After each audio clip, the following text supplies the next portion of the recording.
football actions. You are not chasing some impossible ability that only a few people have, because speed development comes from improving different parts of your game consistently. Your acceleration, body position, strength, reaction, and running technique all work together when you want to become a true speedster on the pitch. Think about the moments when you receive the ball and see empty space ahead of you waiting to be attacked. That first few steps can decide whether the defender catches you or watches you disappear toward the goal. Today I want to talk with you about how you can build that kind of dangerous pace and become the player who creates problems every time you run forward. First, you need to understand that acceleration is where football speed begins, because matches are full of short, explosive movements. You rarely run at full speed for a long distance during a normal game, because football constantly changes direction and rhythm. The first 3 to 5 steps after your decision are extremely important, because those steps help you create separation from your opponent. Start working on short sprints where you focus on pushing the ground strongly with every step you take. Your body angle during the beginning of your sprint should be slightly forward, because this helps you generate power while moving ahead quickly. When you watch Kylian Mbappe, you can notice how quickly he reaches dangerous positions after receiving the ball, because his first movements are extremely sharp. That kind of acceleration allows him to attack defenders before they have enough time to react properly. You should practice explosive starts from different positions, because football situations never begin in the same way during matches. Try starting from standing positions, side movements, and after quick turns, because these exercises prepare your body for real match moments. Building this ability requires patience, because your muscles need time to adapt to repeated explosive movements during your sessions. Focus on quality every time you sprint, because controlled speed work helps you improve your movement patterns and confidence. Next thing you need to do in order to become lightning fast is improving your running technique, because small details can affect your speed greatly. Your arms, posture, foot placement, and breathing all influence how efficiently you move across the pitch during intense situations. When your arms move strongly forward and backward, your legs usually follow a better rhythm during powerful runs. Keep your steps quick and controlled, because long, unnecessary steps can slow down your acceleration during important moments. Football speed is different from simple running, because you need to control your body while handling pressure, changing direction, and making decisions. True speedsters like Thierry Henry showed how dangerous a player can become when pace combines with intelligence and movement. He understood when to attack space, when to slow down, and when to explode past defenders with perfect timing. You can train your technique by recording yourself while sprinting, checking how your body moves during each run.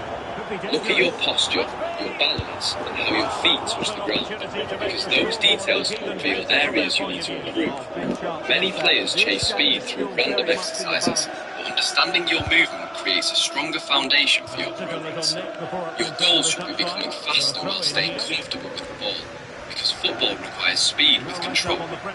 Now let us talk about strength, because powerful muscles help you produce more force when you accelerate during games. You do not need to become a bodybuilder, because football speed comes from having useful strength that supports your movements. Exercises like squats, lunges, jumps, and short explosive movements can help your legs become stronger for actions. Your lower body creates the force that pushes you forward when you sprint toward the ball or chase an opponent. Your core also matters, because a stronger body position helps you stay balanced when you're running at high speed. Imagine trying to sprint while your body feels unstable, because every movement becomes less efficient and harder to control. Building strength gives you more confidence when you fight for space, protect the ball, and accelerate away from defenders. The fastest players on the pitch usually have a strong connection between their muscles and their movement patterns during matches. You should train your body with exercises that improve your football abilities rather than simply making you tired. Every session should have a clear purpose, because improving speed requires attention to how you move and how you recover.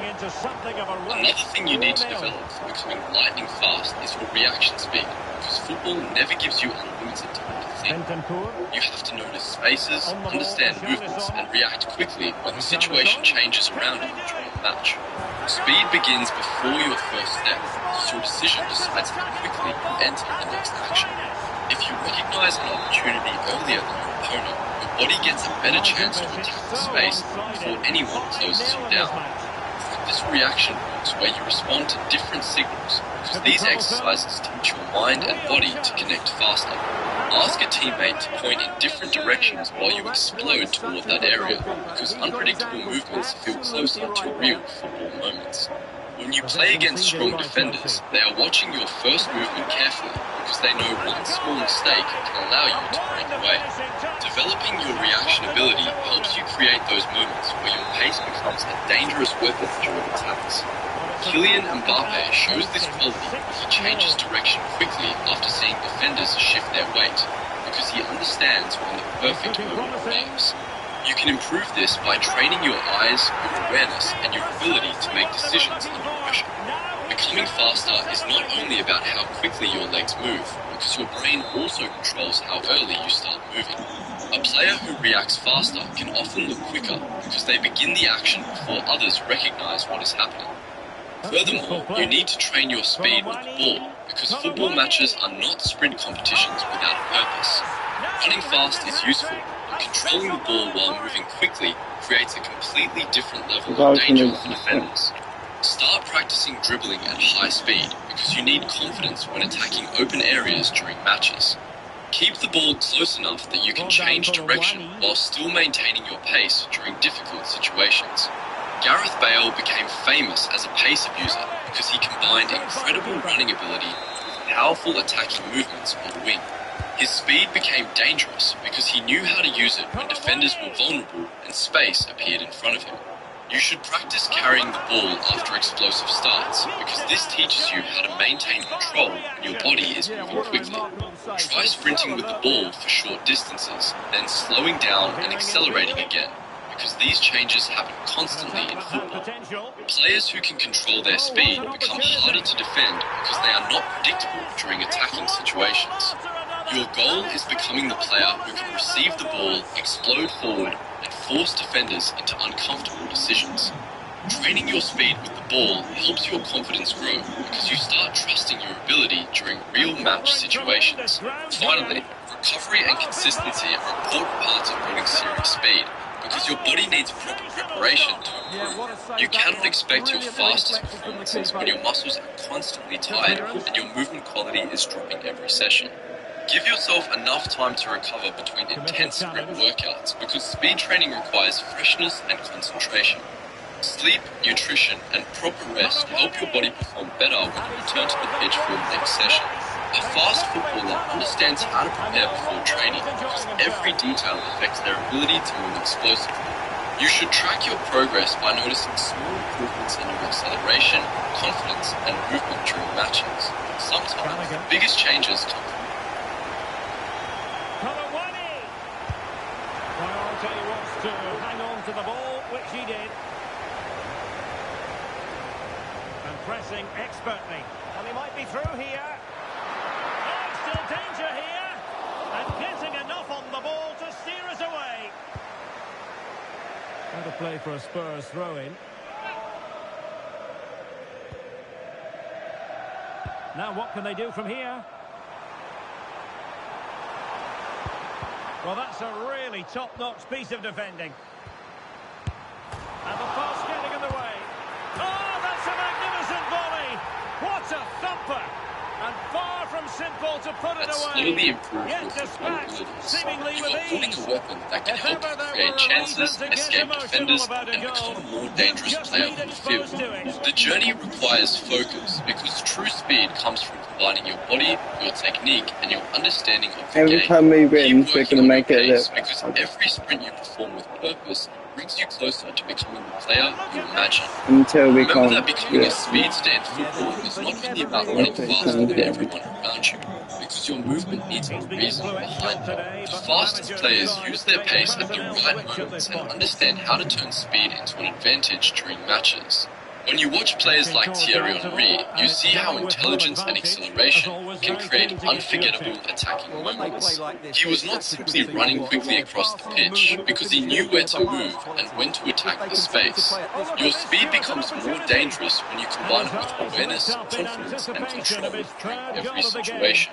Keep developing your acceleration, strength, technique and reactions because these areas create the foundation of a powerful football athlete. Every training session gives you another chance to improve the player you are becoming on the pitch. Continue pushing your limits because the player with lightning-fast movement can change the entire rhythm of a football match. You can become the player defenders fear facing because your pace creates problems they cannot easily solve. The next time you step onto the field, remember that speed is something you build through action and dedication. Well, using the space really well, you've got to say. Koromani. And a smart piece of goalkeeping. But should we question the decision to shoot? I think it's a great bit of play. Good strike and an even better save.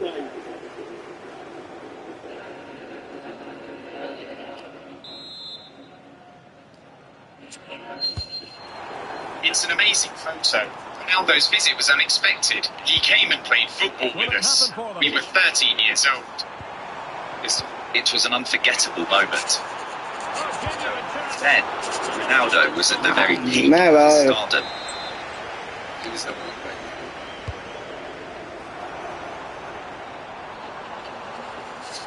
He's keen on cutting in. Oh, it looked really promising for them. A lot has changed since then. We've older, more experienced, and have had many games. This is good to first time. Now we'll fight against not only Ronaldo, but the whole Spelling warning with the hat-trick W. So on with the game here. We always dreamt of the World Cup. We are ready to play against any star. We will do our best. Put up a strong fight. Solanke. Is it going to be Solanke? Now we are here. No. The entire nation is counting on us. That is it. Yes, Half time. We have to go onto the pitch, be brave, and Well, as they get the ball we rolling are again, 13. interesting to see how the second half pans out. What can he do with it now? But quick thinking defensively. Intelligent ball. Scoring a goal in the first game has given us more motivation and belief. In the next games, we will play only. Now sending it in. Ronaldo is my idol. Because that was a wasted opportunity. Playing against him would be a dream come true.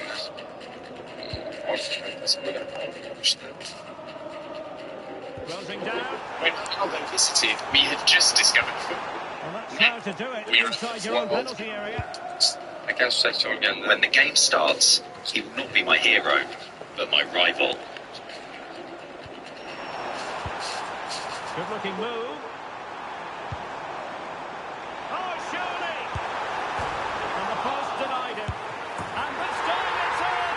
Fabulous goal! And just look at the celebrations.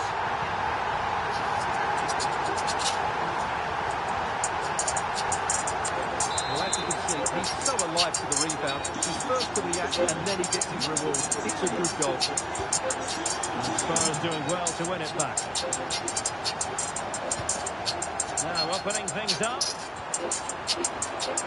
Can he deliver? Oh no! Not a moment the keeper will want to revisit. Well, he's got to pick himself up now.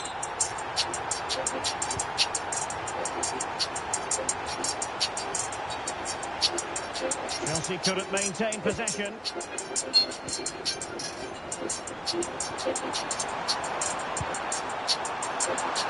it's opening up. Oh, good work by the keeper. There you go, John. The corner played into the box. And it's all rather fizzled out. Well, a good place to win it back, and let's see what it leads to. Still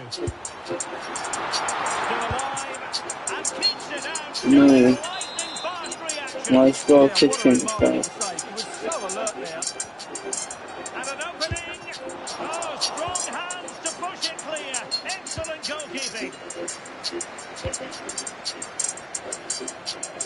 And into the last 30 minutes now. Dominic Solanke. Now what can they do from here? Could be! A goal here! Giving his team precisely what they were looking for. Now he deserves to How much was 16th then?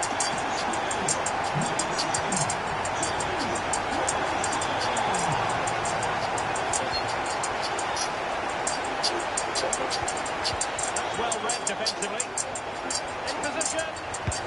Oh yes! A goal! Exactly what they How were much was 17th then? come up with it.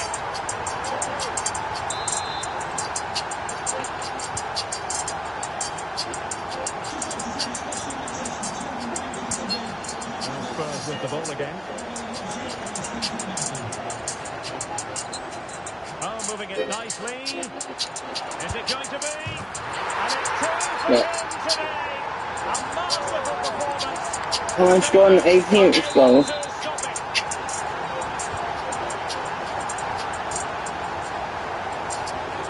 They're using the space really well, you've got to say. Is it going to be Solanke? Turning the ball away. Goalkeeping excellence there. Textbook closing down, and now they're on the attack. It's still alive.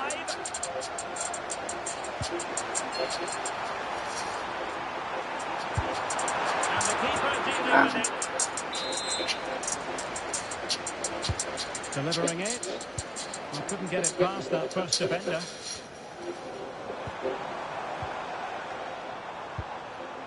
Decent position. Will it be? And a goal! That's his race. He just can't keep it quiet. 18th. Well, you have to How much was 19th The then? keeper is completely exposed, but he still had to finish it, and he did it really well. It's a good goal. Well, Tottenham have possession again. Conor Gallagher. Madison. Crucial intervention just then amid impending danger. Well, no danger now. Well, that's a good decision. It just buys his team a breather here. Can they set up a chance? Given away by Tottenham. Oh, big opportunity. And it's a double for him in this game. No way for the opposition. How much was 20th though? No wonder he's on When we celebrating. go. Today we're going to react to the third live every death compilation made by the Game of Man. That's a good goal. Let me start over.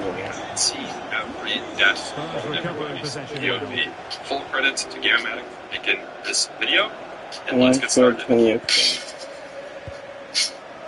Conor Every Gallagher. death in third life.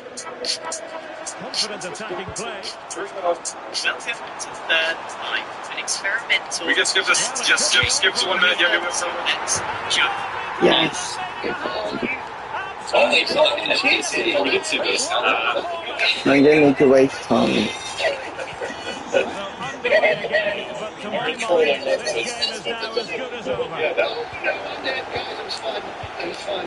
Help me. Oh, no. Wait. Paninia. I gotta go. Madison with it. Pedro Porro. Making them chase shadows. Yeah, they just seem to know where to get past I'll leave it that the little puddle you made. A few moments later. Jay Spence. I'm gonna land in the puddle. Bentancur with it. We took so much fault with that. Bentancur. Oh my Romero. You know what? I'm Mickey all van der for Sar. science and discovery. And I feel like this is science and discovery, the Minecraft Science and discovery. From the We field. have the science proves. So I'm into discovery.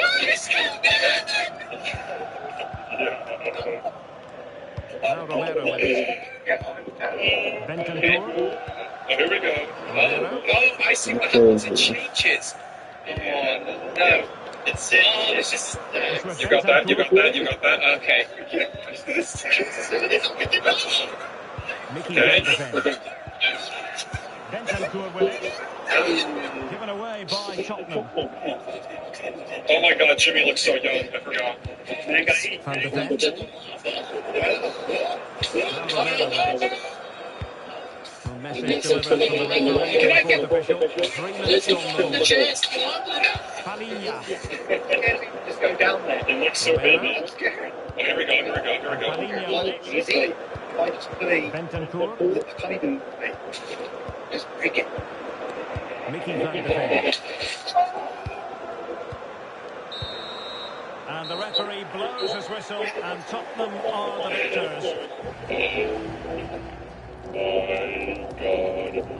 I'm really big enough, Kevin. Here's a bomb. Let me jump into it. Just break it.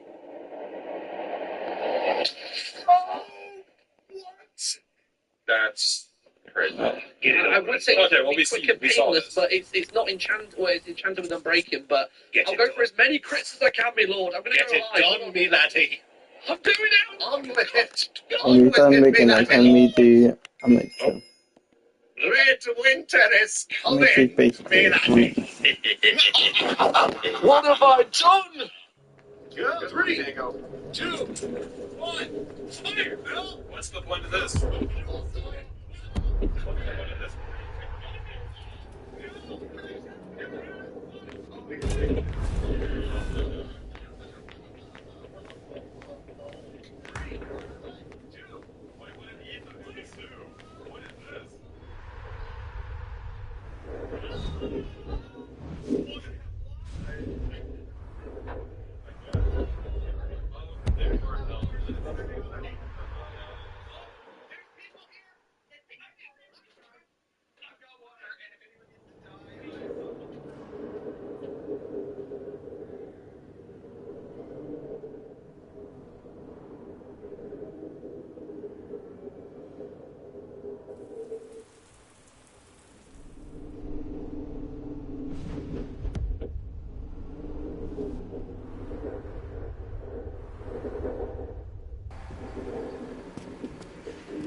being big, you fucking retard.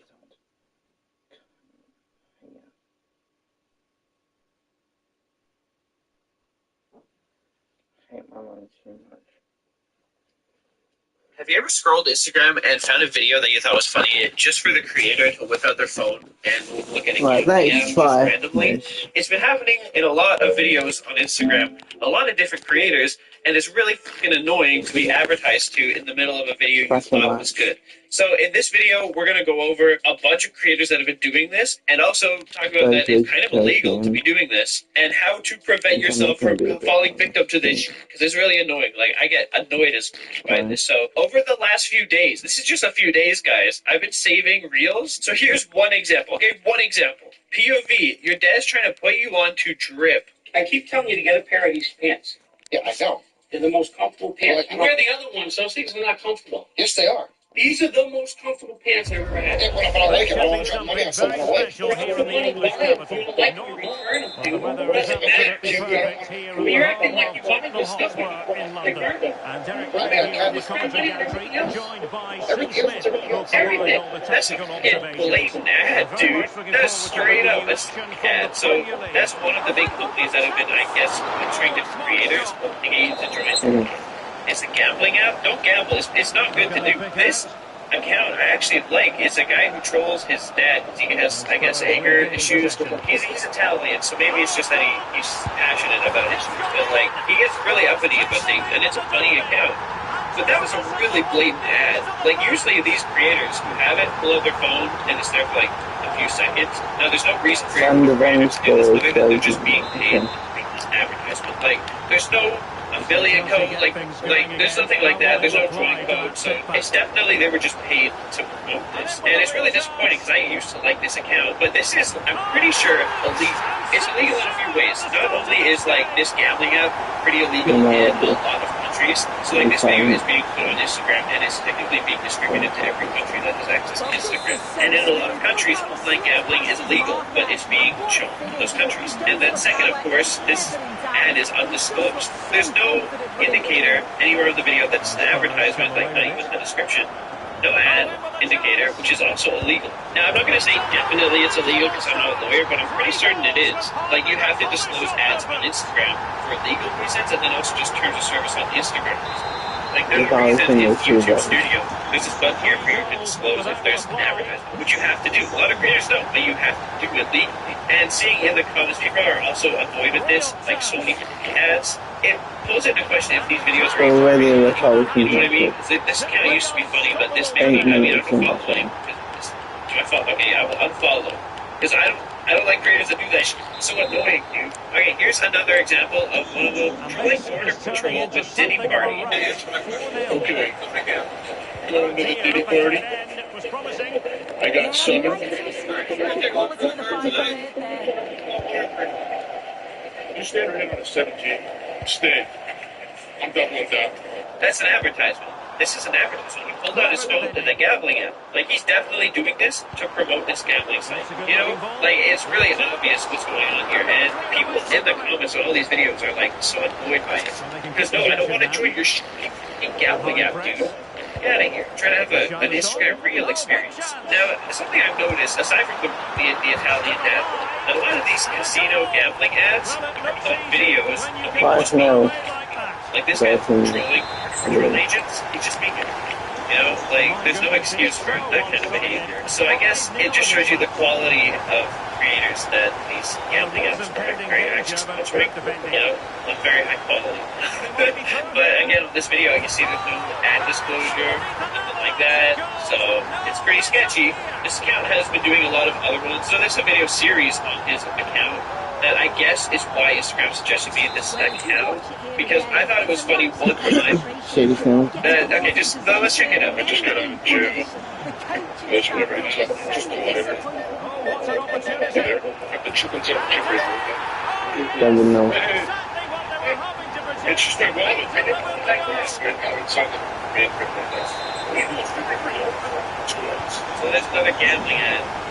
You know, But the joke is that he's going to like gas stations or just anywhere with a demo machine and loading up like his debit card attached to like some weird sketchy computer parts.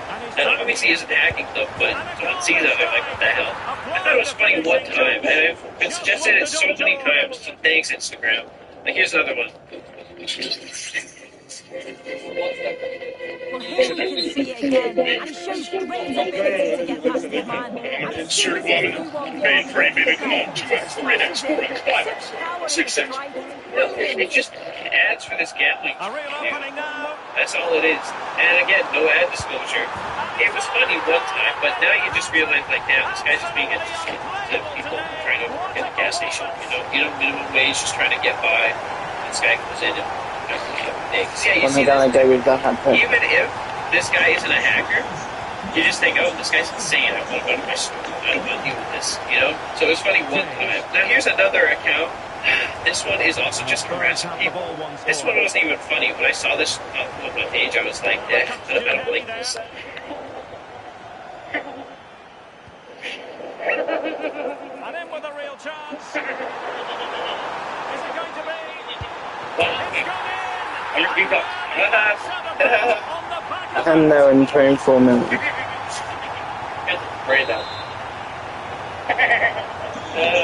That was funny. That was such a good joke. That sure was amazing. Harassing people just living their lives trying to work at an ice cream shop. Hell yeah. Let's pick up their name. That's funny. And let's promote this gambling app in the middle of the video. You know, it's not funny, dude. And the comments don't like this. I love them now. Like this. The cat ruined it. A lot of times when I watch a video that I actually enjoy and I see that stuff, I actually unlike the video. So that's what you should be doing. If you're annoyed by this, just unlike the video. And there's also like buttons that will show up here that you can click that's like, don't suggest this video anymore. Or this may be uncomfortable. Then Instagram won't suggest the account anymore. That's what I do every time I get it. And so now I've stopped getting these gambling apps anymore. Like, it's done for me. So that's cool. But you can see the impact that it has on your account after watching one of these, like, bangs once. You know what I mean? So here's another video from a different account. These are different accounts. Monterey Charger. I just want to alright. How much did it? 47. No, it's too much. I'll show this video for 30. So harassing. Hell yeah. Like, why? You're putting them on Instagram? I feel like people who do this kind of work don't want to be advertised to because it's illegal, or they're just trying to make money any way they can. And there's a lot of creeps out there that they probably have to deal with, so, like, you're going to blast their face for offensive online, you know? Like, what the hell? Also, don't get confused here. I put the blur on her face for this video. This guy left her face unblurred. And I'm sure she does not want her face out there with the tag saying that she's an escort. Like, what the hell, man? Literally a video I made. It's not bad, I promise. Like a cat meme video with like, that's funny. F2 and some. Yeah. Kinda, yeah, pretty much.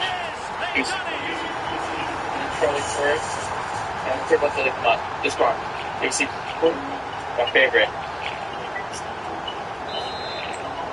It's like online blackjack. So yeah, that's cool. Let's show this worker a poorly edited brain rot and then shove a gambling ad in the middle of the video. That's why this video is getting 121,000 likes. Like, the comments are like, should be 3 but I had to watch Friends is so good. There's an ad. Let's not get confused here. You watch the gambling ad. Especially because there's no ad indicator anywhere on the video. You know, I'm pretty sure this is illegal, dude, and it's really, really interesting. But you notice that it's also people. That's all these videos are. At least this one, you know, this guy, it's a little better because it's his fan, so you control your fan. No, that's fine. Like, this video, I thought was going to be funny. You tell your dad you hired a moving company to save him money. That's a classic Raging Italian video with his dad. You know, that's a classic idea. Oh, it's funny. You've got to question the defending, but I don't want to take anything away from his superb individual goal. Yes. I mean, you were still there, some pain. Because I want to help you out. Why? See, that's an advertisement right in the middle of the video. You thought it was an actual Rich Catali video? No, it's just an ad. And people in the comments, free ads for online gambling is so annoying. Ads mid-video is so cringe. This went from funny crash out to selling out, unfollowing. And I've seen so many comments like this where like, it was funny until I saw this and I unliked it. You know? And then it also comes into question, like, are these videos even real anymore? It feels scripted now because you notice that video, the dad's outside with his salmon pants. There's another video where the dad's outside in his salmon color pants, and it's like the same scene, same shirt, everything. I'm a 57-year-old man, of course. He's the winner in the middle of the game. I don't know, he's driving in a Tesla. And I hope kids winning so that baby what? Another ad, and then see this going, another fake skit for your gambling ad. Yeah, dude. So it's pretty annoying, and I'm just going to be unfollowing any account that does this kind of tweet does. I'm pretty sure it's illegal for one to promote a gambling app in some countries, and illegal and against terms of service on Instagram to not disclose that your videos are advertised. But even that stuff I don't really care about so much as just these creators like doing this in a video and blatantly like wasting my time by faking and having ads in it and just harassing people. You know, like, it's not funny, and no one wants to be shoved in their face a stupid gambling ad. It's so stupid, so comment down below if you've been annoyed by this. It's making me, like, not use Instagram as much anymore, which might be a good thing. It means I can make more videos. So subscribe if you want more videos. Thanks for watching. 3 minutes here.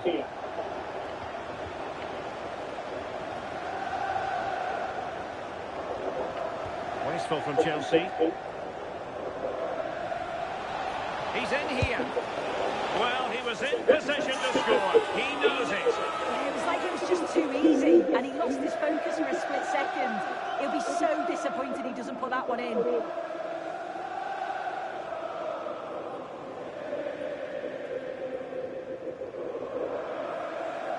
Could Manchester United miss out on the Matheus Fernandes deal but still end up with Chouameni? Would that be a good window for his missing out Matheus Fernandes to Tottenham, seen as unforgivable? Some of them and the score. That seems to be Manchester United's plan after the midfield is to go and address the left-hand side. Will they get both? Will they get one?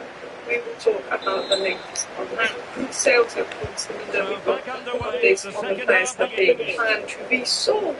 But yes, Fabrizio Romano's given some updates. We've got some clear updates on the situation with Matheus Fernandes, but also Chouameni. Manchester United have a little bit of confidence that is going to develop over the coming weeks. Camavinga also is a name that cannot be ruled out. And what is Man United's plan B if they do miss out on Matheus Fernandes? Hello, and welcome back to Alice Talks Football. Welcome back to your 10-minute Manchester United news, transfer news, and update roundup show. News on the channel every single day. I have a video that's 10 minutes long, rounding up all the latest Manchester United news. It's one packed video every single day, so you don't need to watch 1 hour live streams. You've got all the news presented here. If you do enjoy, feel free to hit the like button. If you are new, feel free to subscribe. We're going to start with the outs, and then we're going to get to the ends, because that's where it gets interesting. Tommy Marshall of the Manchester Evening News is a decent source of information, and he said Agartha could be sold after the World Cup and a strong tournament could boost his value. The big problem with that is Agartha actually played in the early hours of the morning versus Cape Verde and was not very good. Agartha so far in the World Cup has looked poor. In fact, Agartha was getting a lot of slander because he was one of Uruguay's worst players in Uruguay right now, having been an embarrassment at the World Cup. So I have a feeling Agarthe's price tag is not going to go up, and I think we're going to have to cash in on him. When we signed Agartha, we all had a few concerns, and yeah, those concerns look true. He is a liability in possession. Xerxes also available. Xerxes not on the World Cup, but we haven't had any offers from him yet. But there is a lot of interest in Xerxes over in Italy. Now, you've got to remember the Italian market never moves until July 1st. That's when the Italian market starts. So I think July 1st, so I think it's really that with Xerxes. I do believe a lot of people in Italy are interested in Xerxes. And then when it comes to Marcus Rashford, a 40 million gentleman's agreement for Rashford to leave, but he could feature in pre-season. If the team pays 40 million, apart from City and Liverpool, we will allow Rashford to go. But if they don't, he could come back and he could be involved. I think we will get 40 million for Rashford. I also think Rashford for the right club would be willing to lower his wages, of course, for Barcelona. I think Rashford goes and we get 30 to 40 million for him. If we're only getting stupid offers for Rashford, I don't think United are against bringing him back. But I know United want someone there. Well, I think United's plan is if Rashford stays, sign a left back. If Rashford goes, probably go for Somerville or Ilham and Ajay. We'll discuss that at the end of today's video, but we need to get into news on midfield. Let me just give you some context if you're not aware about everything regarding Tchouaméni and Camavinga. Mourinho was coming and Mourinho wants to sign new midfielders. Now, there was reports earlier in the window that Tchouaméni would be allowed to leave, especially after that big bust up with Valverde, and Real Madrid were playing it down. They were saying, no, Tchouaméni's not for sale, no, nothing's changing, we're not going to get rid of Tchouaméni or Valverde, la la la. But Real Madrid were playing it down to preserve their value. Real Madrid apparently do want to move on Tchouaméni if they sign a new midfielder. They want to fund a Rodri, they want to fund an Enzo Fernandez type player that will be expensive. Valverde and Bellingham are the two midfielders that Mourinho sees as untouchable. Tchouaméni and Camavinga are ones that Real Madrid would be willing to sell to improve their deal. Now, it has been said in regards to United that we like Tchouaméni, we will absolutely love some of his top of people's list. We will not make a move unless we believe that Real Madrid are open to selling him because we don't want to hurt our relationship with Real Madrid when it comes to negotiations. Reports are now coming out that, Real Madrid haven't 100% decided they're going to sell him, but Real Madrid basically wants to bring in midfielders and, Tchouaméni is not untouchable, Valverde untouchable, Bellingham untouchable. Tchouaméni and Camavinga are like, you know what, if good offers come in, we're upset that we want to improve upon that. Now, obviously, it had been reported, the week before that there could be big sales in Madrid. Valverde and Tchouaméni are going to have a complicated relationship with Real Madrid to try and downplay it all. There is a feeling that Real Madrid, apparently according to some good internal Real Madrid sources, are trying to play down the Valverde and Tchouaméni situation because they do not want to lower Tchouaméni's valuation. But apparently they're willing to get rid of Tchouaméni because of what happened with Valverde, but they're trying to they're happy with Tchouaméni, want to not upset the player in case he doesn't leave, to try and preserve his value so when United still pay a decent amount for it. But there has been many suggestions that Madrid are willing to sell Tchouaméni, and this deal is suddenly on. It won't develop until after the World Cup, but Tchouaméni leaving Madrid is suddenly on. It's something that apparently, according to many sources inside Madrid, he's probably up for sale. They're just trying to downplay it. Real Madrid are considering a significant sale in Madrid. The club will be able to have a major departure to finance the signing of the midfielder Mourinho wants. Camavinga's only going to bring in 40 million, but Tchouaméni's going to bring in 70 million, and that is the major departure for me. As Simon Stone said, it's likely Manchester United would act if they were given encouragement around Tchouaméni. One thing we do know is in recent weeks Manchester United had some conversations with Tchouaméni's agent. Manchester United still watching the Tchouaméni deal. If they thought that deal was impossible, if they thought that deal was completely off, they would not be watching the Tchouaméni deal. They're going to let Tottenham go free run and free run. Send Tonali for 80 million. We're not moving Tonali despite needing a midfielder, and a lot of people say the reason we're not moving for Tonali is because after the test we want Tchouaméni, and we believe that the Tchouaméni market is going to develop in July. I also saw someone tweet that their suspicion is that they have a suspicion to why United have been carefully navigating the Fernandez situation. And he said, Tchouaméni has been discussed around the United corridors for months. Tchouaméni, Edison, and Fernandez would be good midfielders for us. Could that be why we're taking it slow with Matheus Fernandez? Could that be why we're not going for Tonali? Because we have had a lot of talks behind the scenes on Tchouaméni. He is a player that people like. He's a player that United really want. United may be carefully navigating the Fernandez situation. Don't spend all the money on him. Because if we spend 80 million on Fernandez, then Real Madrid are going to want 90, 100 million for Tchouaméni, who they wanted 70 million for because of the money that we spent on Fernandez. Tchouaméni is a name being discussed around United. Maybe that's why we are being careful with Matheus Fernandez and Tonali, because we're still waiting to see what happens with Tchouaméni. Could United miss out on Matheus Fernandez? I still think we're going to get Matheus Fernandez. I think we could miss out, and I'm going to explain that. Tottenham are talking to Matheus Fernandez' agent, George Mendes, to reach an agreement with the player, but there's still nothing guaranteed or close. So Romano is saying nothing's guaranteed or close.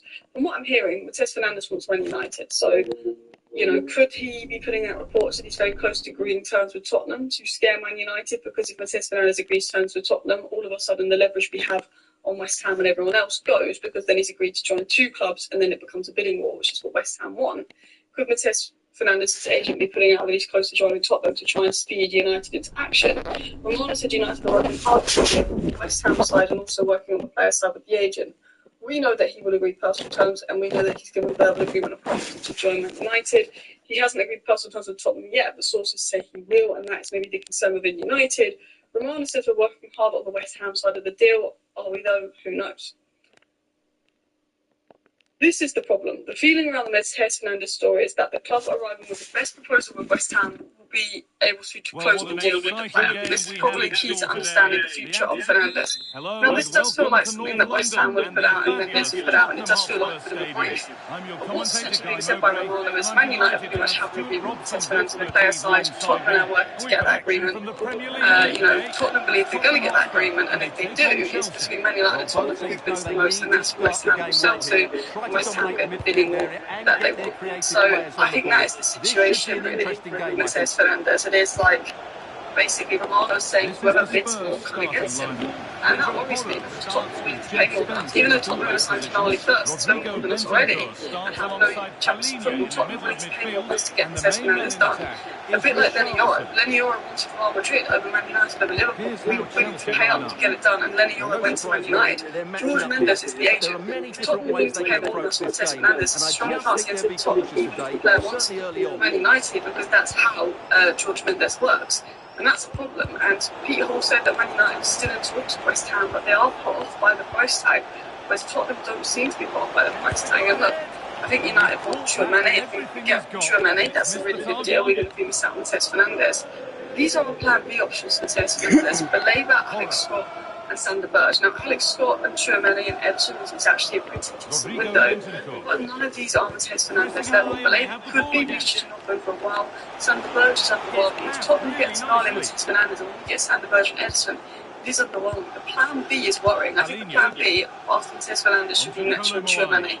I like Alex Scott, I like Baleba, I like Sander Berge, but I think the plan B should be Metro, it should be Chouameni, it shouldn't be these kind of players that miss a big drop off there.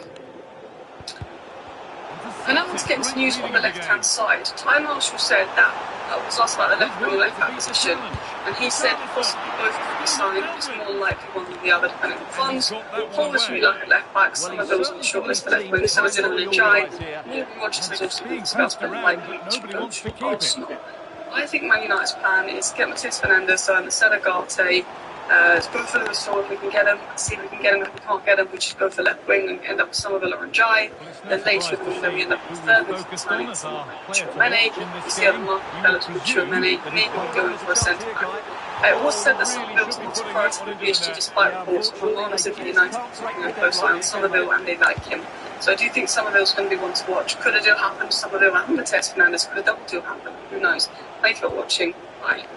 A little sloppy on the ball there. I think I've got a little bit worse. For some reason.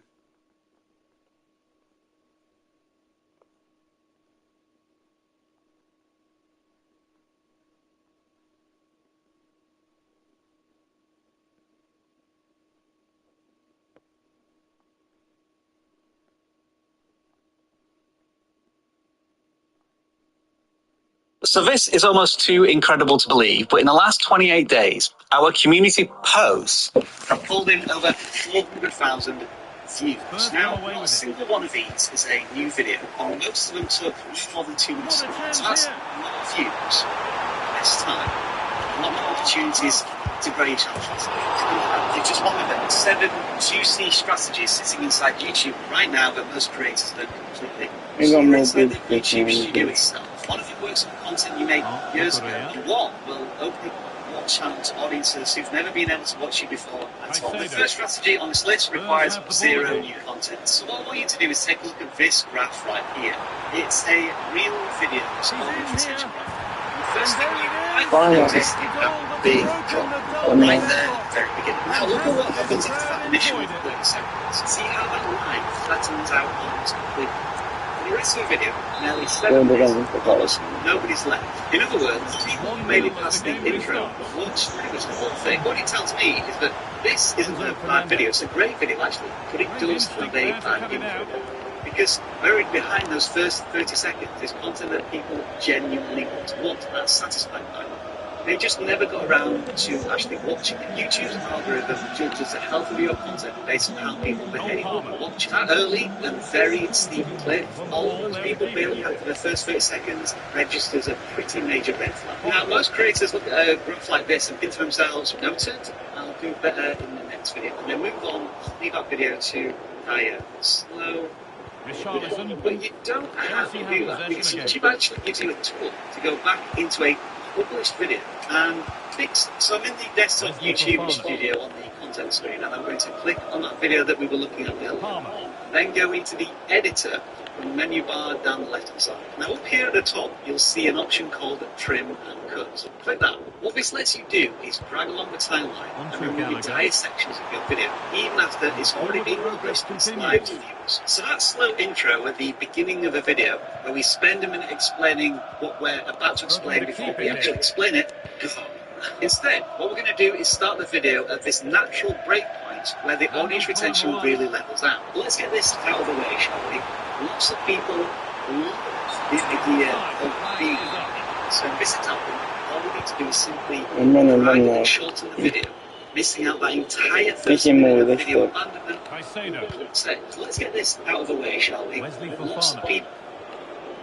Now, YouTube will take an hour or two to process the changes, but when it does, that retention graph is likely to start to go. The key principle is this: you cannot add new footage to a published video, but you absolutely can remove the parts that are chilling them.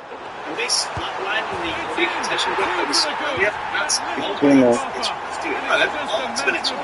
How many of you are actually using community posts on the channel? Well, here's something you might not be considering, is you don't even know it's that. Community posts no longer just appearing on the home feed. This is growing from launch. YouTube has now started surfacing community posts directly into the YouTube Shorts feed. Yeah, let me just say that again for dramatic effect. The Shorts feed. That is the same feed that gets hundreds of millions of views per day. And here is what it looks like in practice. You're scrolling through the Shorts feed, and instead of a video, you get an image with text where the title should be, appearing natively in the feed, in front of people who have never seen your channel before. And you don't get to decide which of these community posts turn into shorts, YouTube just does it for you. Which is a bit weird. This is the vidIQ channel broken down by content type in the past 28 days. Shorts are at the top with 2.5 million views. Videos a solid 1 million views. And then look at the bottom two. Yeah, live streams with 28,000 views. And then this brand new content type, posts, over 400,000 views. So with some quick maths, I think community posts got 14 times more views than our live stream. Same breakdown now, sorted by new viewers. Now, when we look at these metrics, posts brought in almost 10,000 brand new viewers. Live streams brought in a modest 2,200. So simply put, more than 400 as many people discover vidIQ through community posts that take 2 minutes to write, over live streams that take hours to prepare and shoot. This is the opportunity sitting on your community tab right now, completely untouched. So just as a reminder, it is community post images that get turned into shorts. You have to respect the chief figure of a swiping shorts viewer. So keep these images simple. Think of them like memes. You, as a viewer, should be able to get the idea in 3 to 5 seconds. That doesn't mean they have to be funny like memes. They just need to respect the idea of an instant connection with the viewer, or they will swipe to the next shot. So community posts are quietly pulling in new viewers while you sleep. But here's the problem: a viewer is not a subscriber. And getting someone to your channel is only half the battle. You still need to get them to actually hit that button. So what I want you to do is open up a new tab and go to your YouTube channel homepage. Look at the URL in the address bar, and it looks something like this. Now here's where things get a little interesting. We're going to add a tiny piece of code to the end of that URL. Just type this exactly as you see it on screen. Now, watch what happens when I refresh the page. It triggers an instant subscribe button when the page relevels. So instead of viewers landing on your channel page and maybe remembering to subscribe, they're immediately prompted to do so. There's a psychology concept called choice advantage. People are more likely to take action. The next step is obvious, frictionless, and it's right. In reality, most viewers don't avoid subscribing to our channel because they hate content. They just never get prompted at the right moment. This link fixes that. As an analytical point of view, after the video watch page and shorts player, the channel page is the third biggest source of subscribers for us. So it's worth tweaking these links to make sure that source is even more lucrative for new subscribers. So where do you use it? Everywhere you already have an audience. Anywhere, you normally drop a generic channel link, swap it for this one. Instead, every person who clicks on it is now being given a clear, convinced reason to subscribe the moment they arrive. So now you've got a link that's converting visitors into subscribers automatically when they come to your channel page.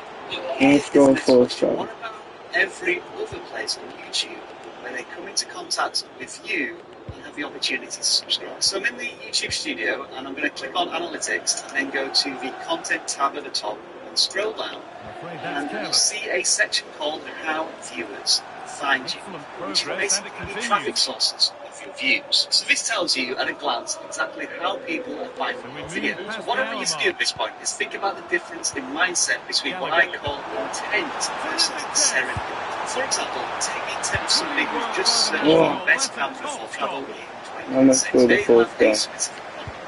And if your video solves it, that subscribers, it's their way of saying, I trust this person to solve my future problems too. For a channel like VidIQ, search drives over 50% of our traffic because we focus on solving specific problems. If your search to subscriber ratio is high, you've just found your authority base for attention. Now here's where things can get really interesting. If you make content with performance, you'll deep into detail. So back on the analytics screen here, on videos, again, the traffic sources. Look at how these numbers have changed significantly.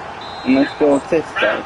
Is our strongest traffic source for long form videos. Shorts is where we clearly get more of our search traffic views. Now, why does any of this matter for growing your subscribers without making videos? Well, once you know which traffic sources convert best on your channel, start pointing your existing content to those traffic sources. If search is your highest converting source, go back to your published videos and optimize the titles and the descriptions with the exact language people are actually searching for. And if a traffic source is sending you lots of views but almost no subscribers, that's not necessarily a failure, but it is a signal. It means those viewers aren't connecting deeply enough with your content to want more, which is likely a packaging problem, not necessarily a content. And now I want to go into an even deeper layer, because within your own content, some of your videos are absolute subscriber magnets. Let's see if I can install no idea which ones those are. So this is VidIQ's content sorted by views, and on the surface it looks pretty healthy. How to get more YouTube Shorts views has almost 220,000 views, and another few videos have over 100,000 views. And let's go 6. When I change one single thing, I go to now sort this exact table by subscribers gained instead of views. And as you can see, the list completely reorganized. Our top video by views doesn't even appear in the top 5 anymore. It's way down in the list here. But look at this one about demonetization and inauthentic content. Double the number of subscribers gained with a quarter of the views, 55,000.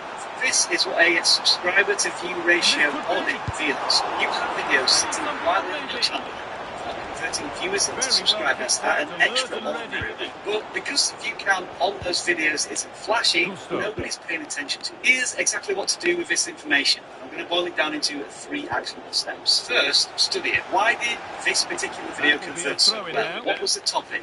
Who was it speaking to? In our case, it's typically someone who's just installed VidIQ and is already invested in their YouTube journey. Second, promote it. This is a video that goes in your end screen. This is a video you link in your newsletter. This video converts strangers into subscribers better than anything else you made, then more people need to find it. And the third thing you can do is replicate. Build your next 5 video ideas around these same formula, the same audience member, the same type of name. So you now have a data-backed content strategy, not from guesswork, but from your own analytics. And to find yours, go to the YouTube studio, click Analytics, then select Advanced Mode in the top right-hand corner, and then on this table, sort the data by the subscriber column. For this specific research activity, you're looking past the view counts. You're finding the videos that quietly convert at a rate nothing else can touch. That is your blueprint, and it's been sitting there the whole time. So now you know which videos are your best subscriber converters. What about the videos that should be converting? Videos where people are watching almost all the way through. Nobody's clicking on them in the first place. Average view duration is one of the strongest signals of content quality on YouTube. People watching 80%, 5%, or more realistically 50% of your video. That means they liked it. But here is a scenario that happens more often than you think. A video has great watch time, great average view duration. People watch it, love it, so the views are decent. The problem is what's the video. Nobody's clicking in. Here's how to find these videos on your channel. Go to the YouTube studio, click Analytics, then click the Content tab, and finally click the Videos button, because this type of research doesn't really work with shorts. Next, click the See More button here. Finally, switch the breakdown from content type to popular content. Now, what you're looking for here in this table are videos where average view duration is high, impressions to click-through rate is relatively low. Anything around or under 3% on established videos is probably worth following. And that gap between those two numbers is your a high average view duration tells you that the content is good. A low click-through rate tells you that the title and thumbnail simply aren't doing their job. And the title and thumbnail are the only things that you can really change at this point. Think about that means you've already done the research, you've already filmed it and edited it and uploaded it. The hard work is well and truly done. The content is proven. It's just not being given the chance to reach the audience it deserves. So when you're coming up with a new title to repackage this video, ask yourself, does this title make someone feel like they're missing out? Does it speak directly to a specific problem or outcome? Is it clear in under 3 seconds what this video is going to do for me? What, that was semi-pro? Is there a clear focal point? Let's try training. Does it create curiosity or communicate a benefit immediately? Would you click it if you saw it while you were scrolling through the feed? Now, so far, everything we covered has been about working smarter with what you've already made. But this next one is different because it takes content you've already made and multiplies it without you changing a single word, filming a single frame, or spending a single extra hour in the editing suite. YouTube has a feature called auto dubbing. And what it does is automatically translate and dub your existing videos into record button dabane se pehle YouTube Pro बनते हुए not subtitles an actual dubbed audio track in another language synced to your video will serve automatically to viewers in those markets, which means videos you made months or even years ago, possibly decades ago, are suddenly accessible to audiences who never deliberately targeted without you changing a single thing. Look at our own analytics. Nearly 20% of our views, over 800,000 of them every single month, are now coming from India. By enabling auto-dubbing for languages like Hindi, we are able to reach those viewers. We can speak to them in their native tongue, which significantly increases the chance they'll watch more of our content and ultimately subscribe to us. Let me show you how to turn it on. Since you're already logged into this studio, click Settings in the left menu bar, then Channel, and go to Advanced Settings. Scroll down and check the box that says Allow Automatic Dubbing. It's as simple as that. Now, admittedly, I do have quite a big disclaimer for this one. Is the dubbing perfect?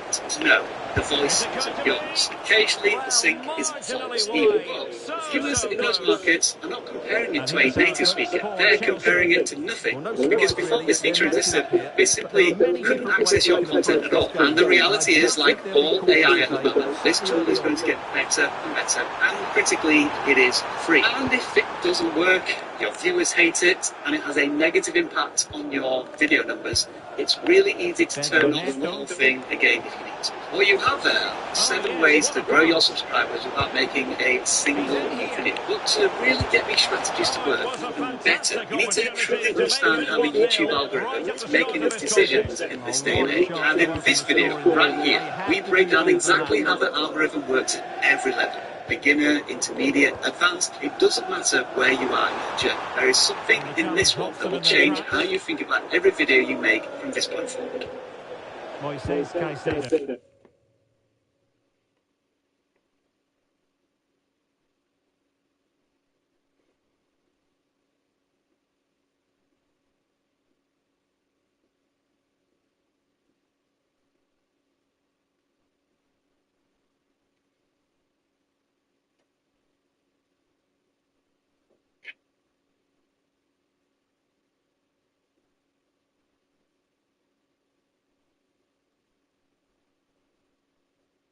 Looks absolutely brilliant. So, like I said, great to see it. Tell us more about this documentary, well, this interview there from the documentary series as a whole.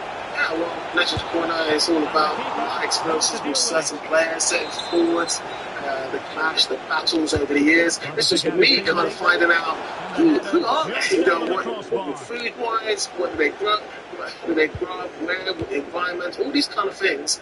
Usually it's local way. So I've been to North London, I've been to Milan, I've been to Tobago to do one of the interviews. So it's me finding more out there, but it's a great kind of, and you find a new kind of conversations, and then me obviously asking the questions. But I think sometimes with the players, they're more relaxed now, so they can come up with all sorts of answers and be kind of free with me as well.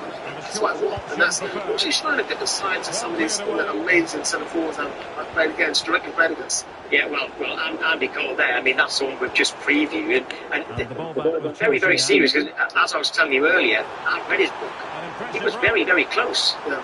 He was losing his sleep. No, incredibly close. I mean, we 24 hours, and it could have been, and that whole situation happened in the hospital, so if it was somewhere else, the situation is would be in a different situation, for sure. But, incredible man, and how he's kind of gone on from there, what he's done in the past, so obviously Newcastle as well, Man United, but his fund, his kidney fund, and what an incredible human being as well, and the strength he needed to get through all these kind of scenarios. And I've kind of encapsulated all those conversations and with mixtures of football highlights. So it's great.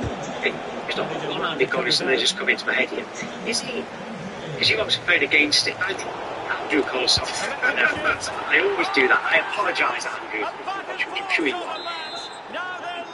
He seems to be, despite all his goals, he seems to still be underrated. You don't hear that many people put him in their Premier League 11 of all time. He didn't get anywhere near as many England caps. I was actually just trying to quickly look up the exact amount of England caps he got, and I know there was a lot of competition at the time. It was only 15 England caps. But is he underrated? What was he like to play against? I think he was misunderstood really, because the quality he possesses and the goals he scored and the work rate and everything. He was at Liddyshire with me, not with me, but he went to Liddyshire National Sports Centre. The FA sorted that organised through that, and something classic kind of training. He knows what he needs to do. His work ethic is second to none, and there was the scoring. I think sometimes he misunderstood with England, and maybe some people saying the amount of chances he needs to kind of score. But overall, when you think about it, he didn't take any penalties, no free kicks, and he's got that amount of goals, which is important. The penalties one is really important one as well. So you've seen Andrew Cole there. Who else have you got? I went to Milan. I've got Christian Vieri that's coming out hopefully early next week or back end of this week. And then I went to Tobago, which was I didn't party there. I went to see White York and great conversation. No, Tobago. He actually lives on Tobago, and where it was all happening is Trinidad. But I'm there to work. I'm there to kind of have a conversation with him. So that'll be coming after Christian. Legends Corner, it's called. Legends Corner, and it's Legend Corner Plus as well. That's more of a cultural, and it's more fan engagement, and it's also with people, maybe directors or actors or singers coming on talking, and it's all about the love of football as well. So it just gives a different dimension to football. Well, it sounds absolutely brilliant. I'm sure it will be. Like the World Cup, it will be brilliant in the first game as well, weren't they? Amazing. Against Croatia, what did you make of it? Obviously trying to fill them away. Croatia, obviously got in. It was 2-2. It's nice to see Harry Kane kind of retake that penalty and score the next one. It's really good.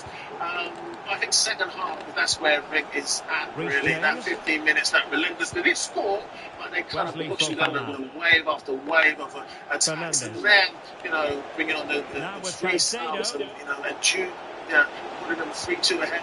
And then the subs coming on and just, Saka, Roger, just made the difference. Just too much. They got the intensity. And I know Jude wants to get that intensity in the Premier League.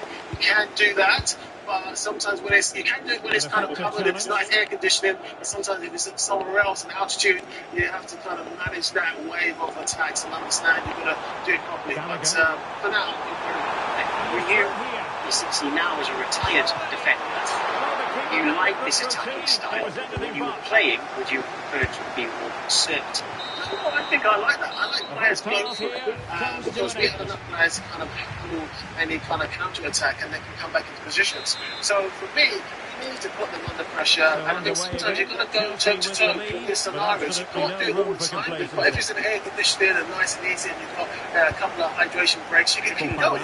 You don't have to be in that split, do you? Because you know you've got to break in like 20 minutes. And we're told that his half-time team talk was very good. How important is that? Quite famously at the 2002 World Cup, now Sir Gareth Southgate wasn't so keen on Sven-Göran Eriksson's team talk against Brazil in the game that England went out. How important can those team talks be for a manager, actually at any level, but especially in the World Cup? I think sometimes you can get lost. I think, Croatia coming back and scoring, I think you need to kind of rebalance the players and to say, hey, wake them up and say, hey, like, let's the game. We're not playing, we're not able to run out the blocks yet. Let's get out the blocks, let's start properly, let's front foot, and you need a reality check, basically. Probably just the players got a reality check, and you're better than this, and then they showed it. How many England managers did you play on? Just trying to think, and which ones did you particularly? Terry, I had a look at Terry, Glenn Hoddle, Kevin Keegan, Sven. I think for me, football-wise, I think Glenn was really good for football-wise. I think tactician-wise, I was a youngster with Terry Venables in U96, and that was great tactician, and also it was great. But I think Hoddle, it was the best for me football-wise. Open football, he wanted the guys to attack. I was more on the left, I was up and down, so I loved that kind of getting the legs, getting back into position. So I love that kind of expensive kind of football. So for me, Glenn Hoddle was probably the best for me.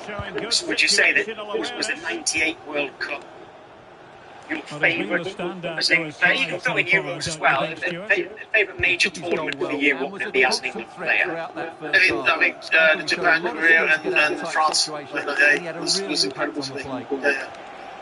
Just missed out. I mean, Argentina is a bit, that was hard for me to kind of let go. You watch back the videos and start saying, well, that's there's no contact. There's both Shearer and the names of missed the ball. And he's almost 8 yards away from his goal. So there's no kind of infringement. He's missed the ball. I mean, VAR, the referee can't wriggle out. He won't be able to wriggle out. I can still see it. I can't make it say actually. And there's other ones I've seen. He's all like to say, like, he wouldn't be able to wriggle out. Yeah. He can't wriggle out this one's goal. Well, it was, even I'm thinking about it was I can only imagine how you feel right in the centre of it. Right, in terms of the defence, which of course your area of expertise, there was a surprise when the team sheet came out, because when you think of the players who were nailed on to start for England, most people had Mark Gahey. But Gahey actually missed out because he went with closer ahead on and Stones. So, were you surprised by that? Or did you make of this partnership and here are the other options as well? It's probably, I don't know, I don't know. And it's quite bizarre because he's finished, Mike Gahey very strong. So he's a great player. Actually, playing a bit with him in the 21s. I was helping him with scenarios on the trip to Italy and Denmark. So he's probably likes playing experience, want to play out from, set the tone. I think he might switch around because, he's taken 2 goals that they conceded. He needs to try and apply that in a better attack against them. We don't want to be conceding another 2 goals for another month or that. So probably my game point might be back in. How important is, like, Stones, Jordan Henderson, anyone who's been to a few major tournaments, World Cups and Euros, how important is that as you got into your career and went to more and more tournaments? How much did that help you, and how much did you see other people grow with you? Yeah, I mean, the main thing is when you come in as a youngster, you're hoping some of the players help you, and then you kind of, you can see from afar, but then now you're inside and now you're going to deal with the pressure. And so the players around you are the ones who set the kind of tone, the experienced players set the tone, and give you that kind of confidence, and give you the kind of, this is where you have to kind of start working. This is the operating level now, you get up to this level, and then also to believe in playing football and don't worry about it. If that's great, Play for yourself, play as a team, and then concentrate on the game and allow your true spirit to come out. It's easy for me to say, but it's players cannot. And I think sometimes some of them, and more experienced players, will bring draw that energy, draw that ability, but focus at the same time. And fitness-wise, most people say the game isn't fit. England don't win the World Cup. One, is that fair? But two, Saka and Rice have got question marks over their fitness as well. Can they win the World Cup without one of them? I think it's been a long season for Arsenal, for guys. They've played in a lot of games and got to the Champions League final as well. But they're quality-wise, they know, they've played a fantastic season. They're in the groove. Yeah, they might have little niggles, but they can manage those kind of things. And he's managing Saka at the moment with a slight Achilles kind of problem. He took off Declan Rice. He's understanding. There's more guess. There's one extra game. There's a lot of games. Everyone's going to be used, and it's going to be a team squad affair. You've got to play on the same level all the time. There might be one game where having cases on the bench, like we'll see you next time, into the knockout stages. And that's understanding and making sure everyone's fresh and fit. This put a smile on your face. These two are now Premier League winners at last. One of the Arsenal against Liverpool. Yeah, how ready to see that. And how impressed were you with them all season? I mean, Arsenal as a whole, not just these two. I think it was, missing out 3 times, the spin. But then, I think we definitely got in there. That midfield kind of really solid, and that drive, that energy, that relentless, keep going, and the personality as well. So, really, they needed to win, and a lot of in the end. The City could have capitalised on it, but they, on their side. But they've been the best team, the best squad. There's no kind of holes in the team at the moment. They needed to win, and I'm happy. The kind of parade is like the biggest ever parade for champions of football. So. Yeah, they needed it. It's a great team spirit as well. Arsenal fans and everyone Arsenal, it's just been not the end of the season. It's about the Champions League. Well, we'll get time. 1 second, but it is improving. Give manager time. Every manager wants time and money, but they take time over money, wouldn't they? If you give a manager time, you get what you want, because they eventually want time. They want the title. They could have changed it. Yeah, you're wrong. With Arteta, and they didn't. I think they've kept faith, and a lot of hierarchy would have probably felt that maybe 3 years into it. But they kept going and believing in it. I think that's the main thing. They believed in him. And that's what you need in the end, because maybe some of the fans would probably say it's not going to happen, especially after the 3rd year of coming second. And they believe in him, and now it's not always going to work. You wait 5 years or 6 years for that first win. They're patient, and they had obviously had this plan. Listen, your plan, and we're going to see it through. And on the Champions League final, which way does it go in the players' heads? Does it go, that was our chance and we didn't win? Or is it, right, let's go one further next time? Next year. I think, you can never guarantee, especially in Champions League, you're going to be there the following season. And they've got the squad to get there the next season. And that's the thing. That's the first thing. You've got the squad to get to the final game. So that gives confidence already. One or two players might come in, 1 or 2 players might be move on. But the main thing is the squad. They keep the core squad and those quality players, and maybe a couple more in. They're going to be there in and around the Champions League, semi-final, final again.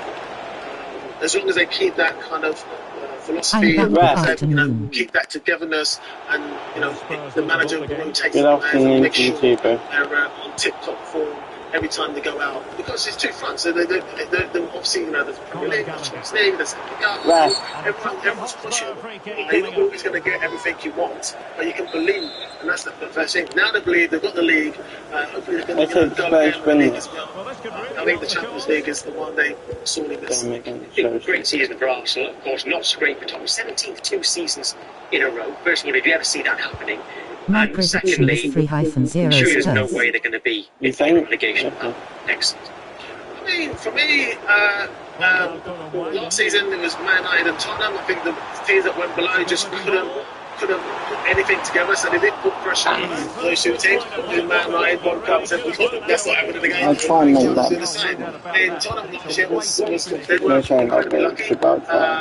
You know, the last 5 games, you know, something had to go your way, and it did, and they got through it. So I think close. there's a big scare. Hopefully they're going to make sure they address that, because, you know, 2 big scares, you know, in third time, you might be lucky. Yeah, and it's a wake-up call, because there's been a lot of top manager who's going for players like Sandro Tonali, who are going to cost a lot of money there. They've got the experience of Andy Robertson coming in as well. Is maybe they wouldn't have expected this, but is it a wake-up call? The club will need it. Yeah, sometimes you do need that kind of big shot in the arm, bringing players in to kind of understand the Premier League as well. And his teammate got him out of trouble. Here, Tonali does. You players in and around that changing rooms, in and around the training grounds and things like that. That mean business, and they understand you've got to get on a good footing, make sure pre-season's good, make sure that make sure you're throwing all the things and you're not going away with, because sometimes, you know, you get sucked in and you're enjoying life, and it's good to enjoy life in football, but then you've got to, you know, make sure you're concentrating week in, week out, because you can really get out of control, and then it sorts out the way, and you can't get the momentum back in, and all of a sudden you get stuck in the rut, and all of a sudden, say 15 games you're fighting to make sure you don't, you know, get into that situation of dropping out of the league. It can really creep up on you if you're not careful. And one area where they were very strong was centre-back, wasn't it? After this match, I'll do do you expect something to change this summer, though? Because towards the end of the season, that seemed to turn England. He was captain. Yeah, I think it doesn't help when you go missing and missing, but you kind of look there and there's excuses. I think that's what you're on the pitch, when you're kind of concentrated on the pitch, and that's it, you know. That's the thing, you've got to be on the pitch, in and around the pitch, in and around the training ground, you know, especially when you come at a tough time. You can't, like, you know, not kind of hide, or you've got to be there, you've got a responsibility as well, not just him, but all the players. And that's why I think, you know, they changed it to the character in the club, in the dressing room, to have that quality, more kind of stand up and be counted attitude around, and that you need that sometimes, especially when you go in tough time. You go for the league, you want to, you know, keep pushing or whatever. You have good characters, get your characters into the club, you know, then before we start. And even though the transfer deadline days until the end of August, how important is it that they're at least trying to get business done early, so they are ready for the season? But it's always, you know, getting it done early. There's always some players in the World Cup might kind of, you know, shine. You might have to, you know, have a bit of kind of cash left for that to kind of maybe get a good player. Sometimes it doesn't always work after a World Cup. But you should try, and I think it gives hope for the fans. It gives hope for the players who actually stay in the club as well. They're trying to address this. Whoa, so close. When it came to Eze last summer, I thought they had him actually swapped in. Now, Sandro Tonali is also of interest to Arsenal. How important is it that they don't let what happened to Eze happen again? A very effective challenge put in. Yeah. Arsenal's actually interested in a while back. I'm going to stream today again. I'll do 8 related team or use a regular team.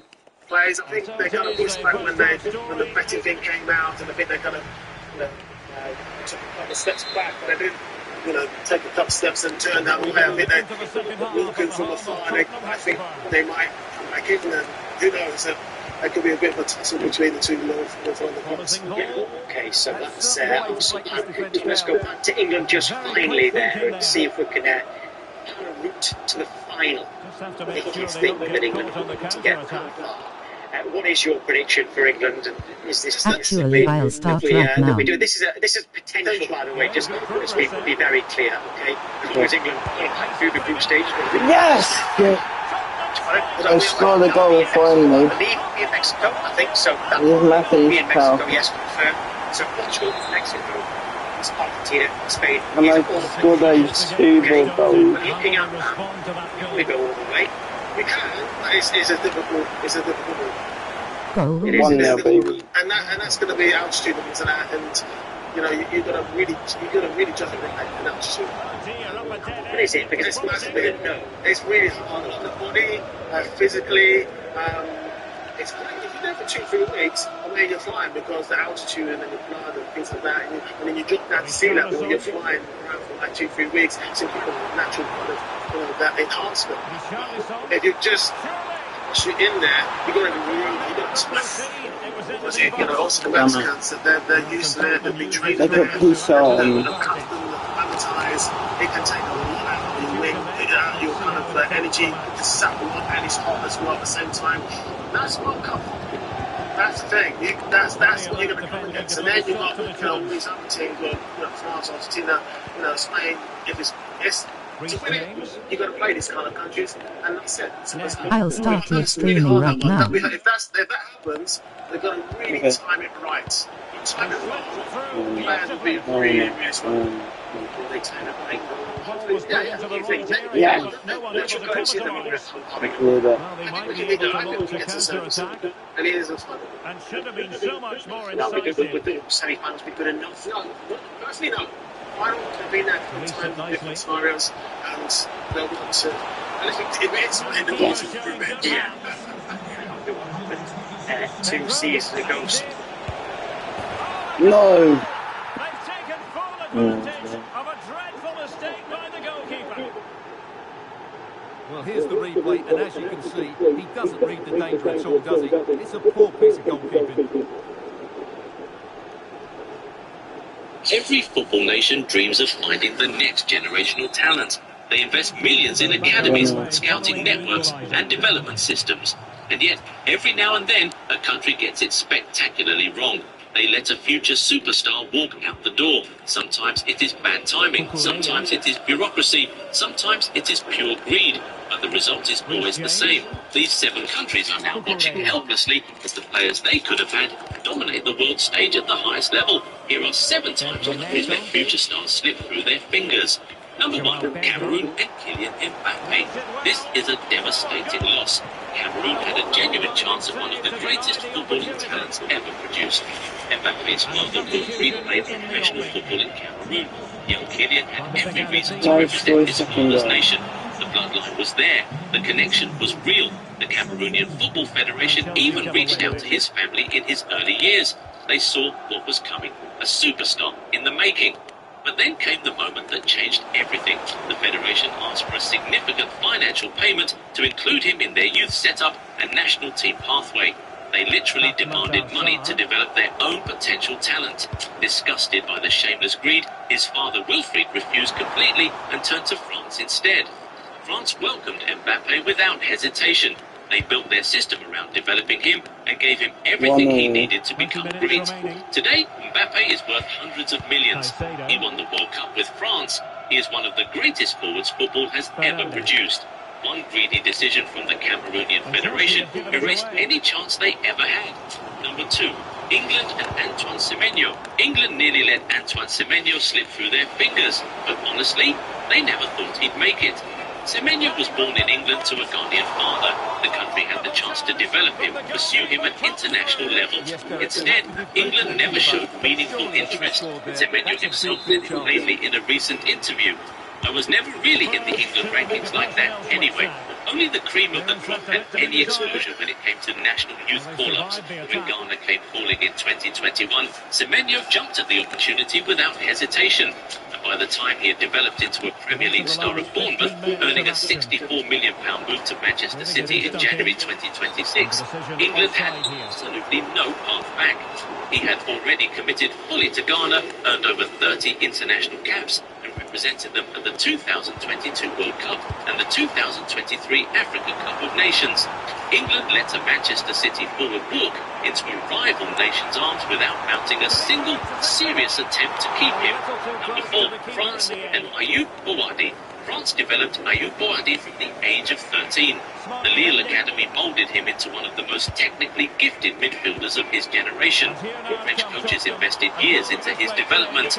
He made his senior club debut at just 16 years and 3 days old, becoming the youngest player ever to appear in a UEFA competition. He represented France at every youth level. He captained the French under-21 side. The federation had every reason to believe he was theirs. And then, in May 2026, just weeks before the World Cup kicked off, Bouadi made his decision. He was left out of Didier Deschamps' final squad. France coach Deschamps admitted publicly that he hadn't even spoken with the player about his future. Morocco moved immediately. FIFA cleared the switch on May 15th. 3 warm-up caps later, Bouadi started against Brazil in Morocco's opening group game of the World Cup. He was extraordinary. He left Casemiro chasing shadows, helped set up the opening goal, and earned widespread player of the match recognition in a 1-1 draw. France built him from 13 years old. France paid for every training session, every development camp, every year of his growth. Morocco reaped every single reward. Number 4, England and Jamal Musiala. England actually had Musiala inside their system. He played for England's youth teams at multiple age levels. He earned 2 under-21 caps for the 3 Lions. He trained alongside Jude Bellingham at various youth age groups. England had him, developed him, and watched him grow. But Bayern Munich came calling with serious intent, and Germany's national team coach Joachim Löw intervened personally. He made the pitch. He offered a clear pathway to the senior team. He made Musiala feel valued and genuinely wanted. England never matched that level of persuasion. They didn't fight hard enough. By the time Musiala was ready for senior football, he had already chosen Germany. Today, he is one of the best attacking midfielders on the planet. 5 Bundesliga titles, a Champions League winner, Germany's creative engine. Harry Kane has even joked that if he had joined Bayern earlier, he might have convinced Musiala to stay with England. The damage, however, was already done long before Kane ever arrived in Munich. Number 5, Italy and Rafinha. Italy almost had Rafinha, but they came too late and got unlucky in the worst possible way. The Barcelona winger holds Italian citizenship through his father, Rafael Diaz Belloli, who is of Italian descent. In 2020, before Euro 2021, Italy's federation approached him directly. Roberto Mancini's coaching staff designed what they described as an incredible project around his future. Jorginho called him repeatedly to make his case. Italy were ready to bring him into their squad for the tournament. Rafinha was practically convinced. And then bureaucracy struck. His Italian passport did not arrive in time. One administrative delay changed the entire course of international football history. Rafinha held on for Brazil instead. That patience paid off enormously. He made his debut for the Selecao in October 2021 and has never looked back. Italy won Euro 2020 without him. But the player they desperately wanted walked straight into the arms of 5-time world champions. One delayed passport changed everything. Number 6, Spain and Nico Paz. Spain developed Nico Paz through their system from childhood. He came through Real Madrid's famous La Fabrica Academy. He was born in the Canary Islands on Spanish soil. Spanish coaches trained him. Spanish football shaped him. But his father, Pablo Paz, is an Argentine international who played at the 1998 World Cup in France. That legacy was powerful. When it came time to choose his international future, Nico Paz selected Argentina over Spain. He made his debut in October 2024, immediately assisting Lionel Messi in a 6-0 victory over Bolivia. He has been named in Argentina's squad for the 2026 World Cup and is already considered one of the most exciting young talents in their group. Spain watched it all happen in real time. A player raised in their academy, trained by their coaches, developed in a system, chose to represent their rivals. The pull of his father's legacy proved stronger than everything Spain had invested. Number 7, England and Michael Olise. And finally, the most recent story on this list, and perhaps the one that stings the most for English football. Michael Olise spent 7 years inside Chelsea's academy before leaving at 14. He was born in England to a British-Nigerian father and a Franco-Algerian mother. England had the clearest of opportunities to secure his future. They never did.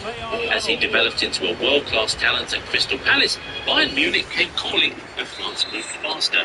His mother's Franco-Algerian roots drew him toward Les Bleus. He chose France. Today, Olise plays for Bayern Munich, one of the most sought-after wingers in world football. He was named in France's 26-man squad for the 2026 World Cup. He has made his senior debut for France under Didier Deschamps and is now firmly embedded in their long-term plans. England developed him as a child and stood by as he pulled on the French jersey. It happened slowly, then all at once. And now there is absolutely nothing they can do about it.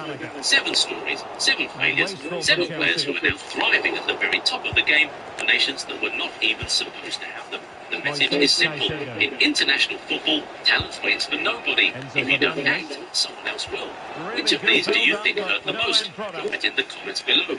If you enjoyed this video, hit that like button, subscribe, and turn on the notification bell so you never miss a video like this from us. Catch you in the next one.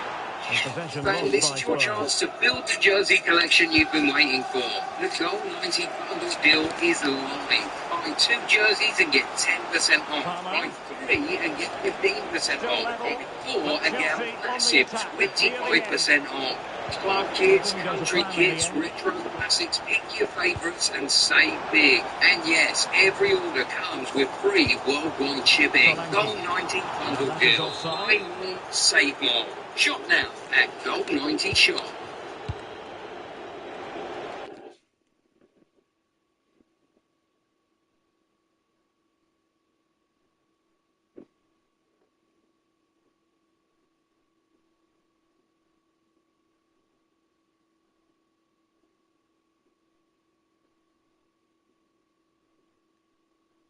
Today we will be putting Lamine Yamal into the FC Mobile World Cup. He's never won a World Cup, so we are building him instantly. As you can see, currently sitting around him is a squad full of bronze players, and we have the best Lamine Yamal. Now, simple. We can only have players associated with Lamine Yamal, which players that he's played against. Yes! And this needs to be the best one ever.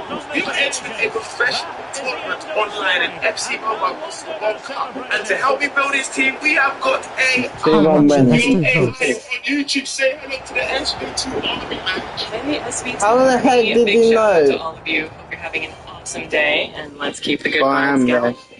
Okay, there we go. Good vibes coming in from AI. Alright, ladies and gentlemen, this is going to be an absolute video. Okay, so first things first, AI, can you please give me a central midfielder that Lamine Yamal has played with? We are building Lamine Yamal's ultimate squad using players played against or played with. Can you give me one, preferably from Barcelona, that he's played with? A great midfielder. Sure. One example would be Pedri. Lamine Yamal and Pedri have played together at Barcelona, and Pedri is from Spain.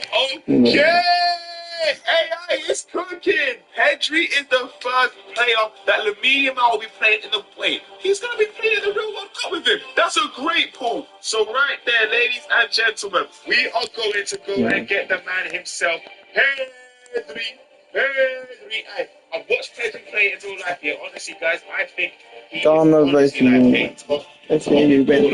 So Pedri is the first player going in. He can play right here. Highly likely to deliver in every way. Well, this is more than a contest. Just be better to win. So sorry. But we are at 69 rated. 9 billion points so far. It's what this team has supposed to be. We have many more positions. Comment down below right now. Who do you think this team? This is going to be a crazy video. Let's go. Okay, AI, can you please give me a centre back that Lamine Yamal has played with or played against? For this FC Mobile, we need to win our World Cup. Let's go. Alright, let's get you a solid centre back. Lamine Yamal has played with him at Barcelona. He's strong, fast, and a beast in defense. Perfect to anchor your FC Mobile squad. Okay. Very good centre back. That last season in the La Liga, he was doing very good. What is too much? You know what? He's going to do Well, I think again, Ghana, that's going to be kind of like... This is the now, guys. Okay, so I'm looking here, please. Look at this. 17 rated. Yo, these stats are cheats, bro. 110. No. Okay, AI hasn't cooked it. AI has not cooked him, man. I'm not respecting that, man. We have to buy him. That is literally the only one that is available in the market to go and get, man. Bro, guys, we could have had some way better defenders, man. Who did he play with? Because it's association. He could have picked anyone like PK. That would have been absolutely insane, bro. But ladies and gentlemen, there we go. Alright, centre-back score. Now Ronaldo being the first one. I can't believe this, bro. I mean, we're going to also the chemistry. Lamino's only played for Barcelona. If you pick a centre-back that's played for Barcelona, maybe like a full-time legend, we can have in this team. If we're talking all-time Barcelona legends, you can't go wrong with Carles Puyol. That man was a warrior. I don't know. If he is Saka. Saka is shit. Has become one of the finest all-around midfield players in world football. That's no exaggeration. No, how much?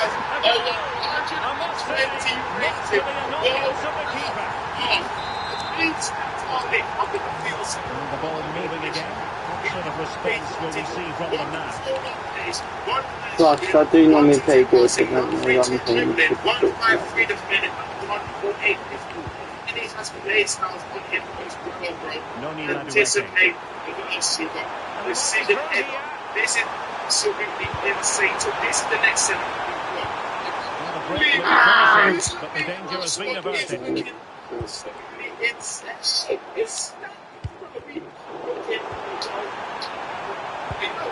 Well, that attack collapsed completely. Position, okay? Position. We have one of the best left wingers in the world, and the media has probably played against. Well, you can't talk about top strikers without mentioning their 14 flag, Ghana 1-0 flag, England. Holland's got that lethal finishing, insane physical presence. He's a goal machine. Definitely one of the best to challenge your defense. Trying to tee it up. Quick thinking defensively. It's good. That's how to put in a challenge. Then Holland is going to be absolutely insane. Adios, bro.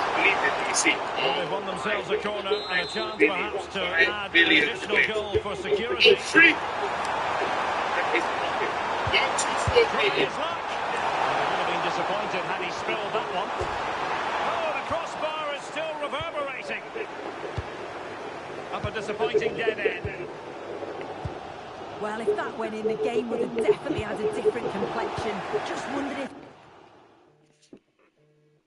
we're going to see a response now. We certainly need one.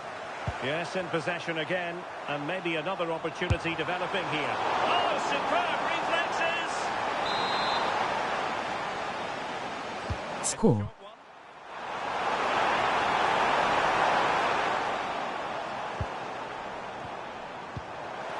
Bellingham. And roaming free here. Could be dangerous. He's broken free. And a goal to level this contest. All even.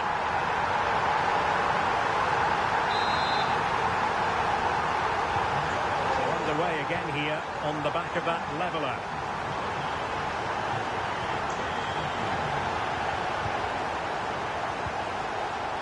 Harry Kane will not cover himself in glory defensively.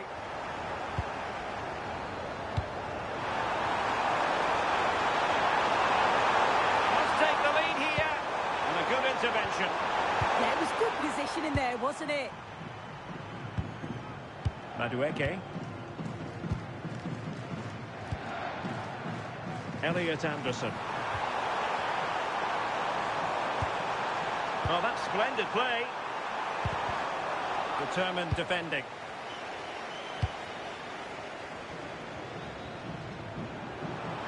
And showing the importance of width. Cross fired over. Well, good clean catch by the keeper. Gives it a go. And it was straight at the keeper, but technically good goalkeeping.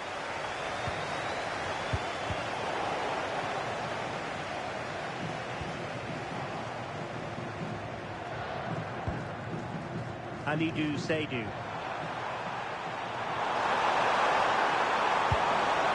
challenge halts them in their tracks.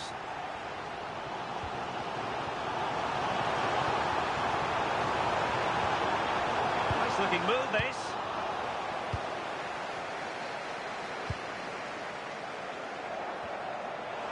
Can't give him too much space. And the cross was deep, a little too deep. A smart stop here.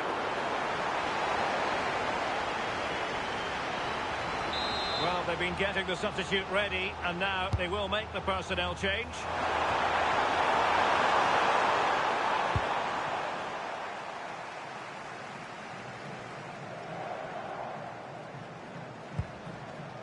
Elliot Anderson. And so it is, the first half story.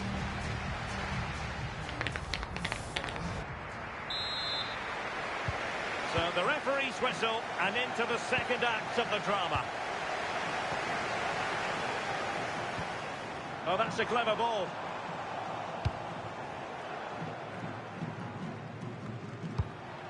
It's with Williams. And a fine tackle.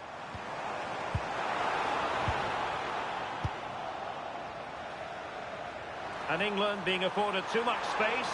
Oh, what an opportunity. A goal here, giving his team precisely what they were looking for. Now he deserves to celebrate it.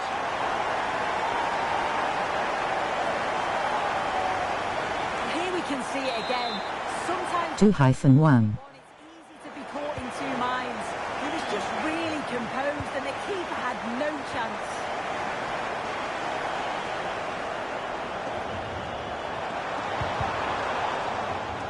England a bit sloppy in possession. Oh, this looks useful.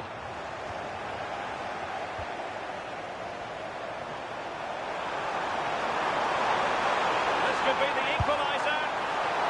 Oh, they're not out of trouble. And in at the second time of asking. Just what was required.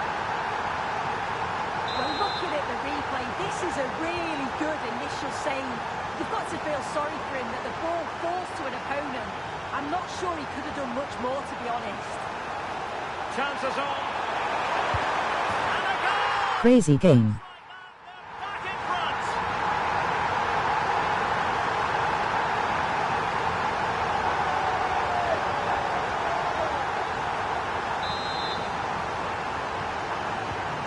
The neutrals are getting their money's worth. 3-2 in this match.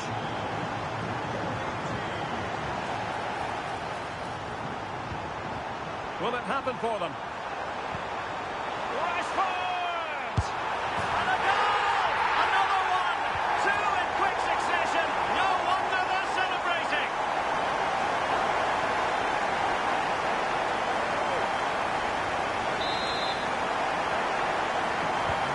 So the current scoreline, 4-2.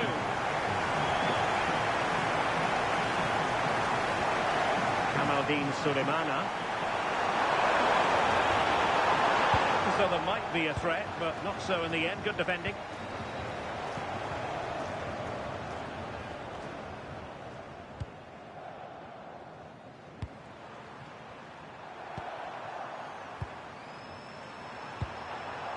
Now what can they do from here?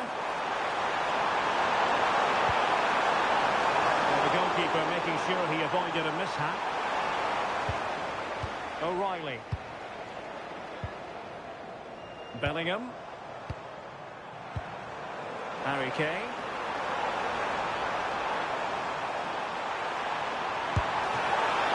Oh, he saved it well.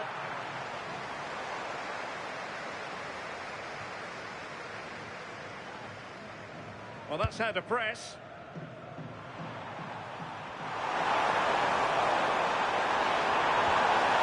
Nicely timed tackle.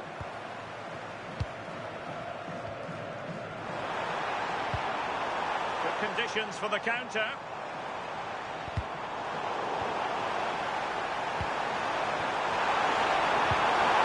Distribution. Oh, good idea. And it goes a-begging. Had to be scored. He's just got to stay calm there. You can't miss opportunities like that when you're 2 goals down. Marcus Rashford. Noni Madueke. Splendid challenge that. Yeah, good endeavour there, wasn't it?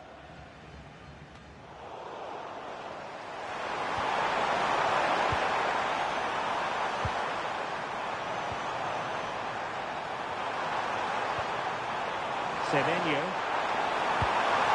Williams! Well, good hands there from the keeper. Kane. England couldn't hang on to the ball. And finding their flow.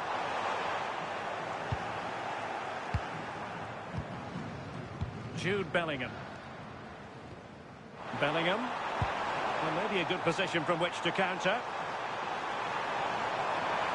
Can he put it away? Oh, still needs clearing. And a goal. Well, it looks easy when you can put them away like that. Over the action, it's been all England so far. You sense there could be extra punishment in store.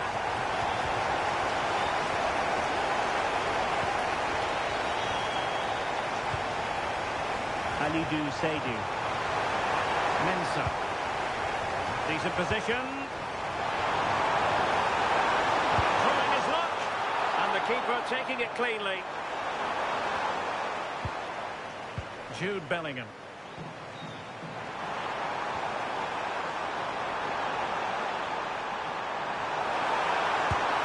And he's only gone and made it a hat-trick. Absolutely unplayable today. What a performance. Well, the pace on the counter's so dangerous. Oh shit, I just feel like I muted the entire time. Shit. See me. And it finishes brilliantly. It's a really nice goal. 6-2. Isahaku. Search for position. GK. Search. Team. Alina. Continue. Marcelo. Come on. Please be extinct. Please be extinct. The situation defensively and did his job. Yes. And unfortunately, need to stay nicely over the top. Get the game and I think it's gone. That's a bummer. No worries though. If Ter Stegen's off the market, let's pivot. You could grab Thibaut Courtois, who Lamine Yamal has played against in El Clásico. Courtois is a top-tier keeper and will keep your dream team in safe hands. Thibaut Courtois is going to be the goalkeeper for Lamine Yamal. FC. This is stuff of dreams. This is literally the stuff of dreams, ladies and gentlemen. We are building the craziest squad ever. Oh, I believe it. This is absolutely beautiful. Courtois is now in the squad. Well, let's get him in and let's find out the overrated Lamine Yamal FC. Not made it look routine, but read it well. This squad is absolutely insane. Close to it is sharp. Lamine Yamal FC 6-2. And we are about to enter the first World Cup game. This is it. Round of 16. Let's do this. Here we go. Ladies and gentlemen, this is it. It is I'm playing against Panama. is here, and we are playing against a French guy. Spain versus France for our first game. England versus Panama. FC. Begging, beat a good team, beat a very, very good team, and we've got this. We can win this, bro. We can win this. Surely we can win this game. Look at the Spain flag all up in the stadium for the best ever World Cup squad, bro. This is going to be absolutely crazy, guys. This is it. The World Cup season is here. Can Lamine Yamal FC win the first game? And we have kicked off the game, and we are all ready to go, man. This is it. Let's go. We can win this first game. This guy's not that good. He's not that good. Come on. Oh my gosh. Shoot! Thank you to you. Winning the first goal right there. What a goal. 1-2. 1-2. Tiki-taka. Tiki-taka. Tiki-taka. Look at this. Man, Ronaldinho into Frankie de Jong. And he's blasted that one straight into the goal. Let's do this, man. Come on. No, this team is actually the best, bro. Lamin FC will be one of the craziest squads we have ever built in this game, bro. And look at him, he's so good. He's just so good. Wow. Come on. Great. Great. Ronaldinho on the defensive duty. I never thought I'd see the day. Honestly, never thought I would see the day, guys. We're going crazy. And back they go up. Come on, win that ball back off the sky. He's not even good. He's not even good. Oh no, get up, get up, get up, get up! Oh my gosh, that was so close to going in. That was so close to going in. Taking that ball straight up the Harley. Come on. First game, this could be a W. This could be a W for us. Okay, that's not good. Half time, done. Run Mbappe. Run Mbappe. And England score against Panama. Yes. Let's do it. Well done, Holland. Well done, Holland. Well done. Go! Go! Remember the Morris did himself this game. 2-0. 2-0. Hey, again. Come on, man.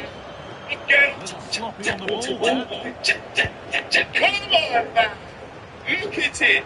I'll let him watch that go again and again. Come on. Quit. You know what? My first time ever on FC Mobile that I made someone rage quit. Oh, that's rage quit. Okay. I really thought he was rage quit. Wait. Repeat it. Repeat it. Okay, I was getting excited. Normally, it's me that does all the rage quit. So, I mean, it would have been good for a change. Go. Free ball. Bang! No way. Okay, that was the worst shot I've ever seen, bro. That was the worst shot, bro. Wait, he quit. Bang! We do. Wait. No, I don't think he has. Okay, don't you. Oh my god. If he is in the game, we are absolutely cooking. 3-0 for Spain in their first game. It's smart, guys. It's crazy.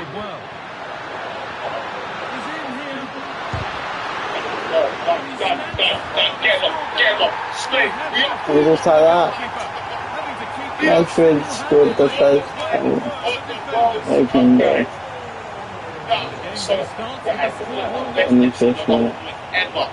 Ever. What a victory. What a victory, guys. And now we're entering the next round of the World Cup. Here we go. We have got Norway. So I think this guy actually has a lot of Norwegians on his team. We have got Argentina in the next game of the World Cup. Come on, guys.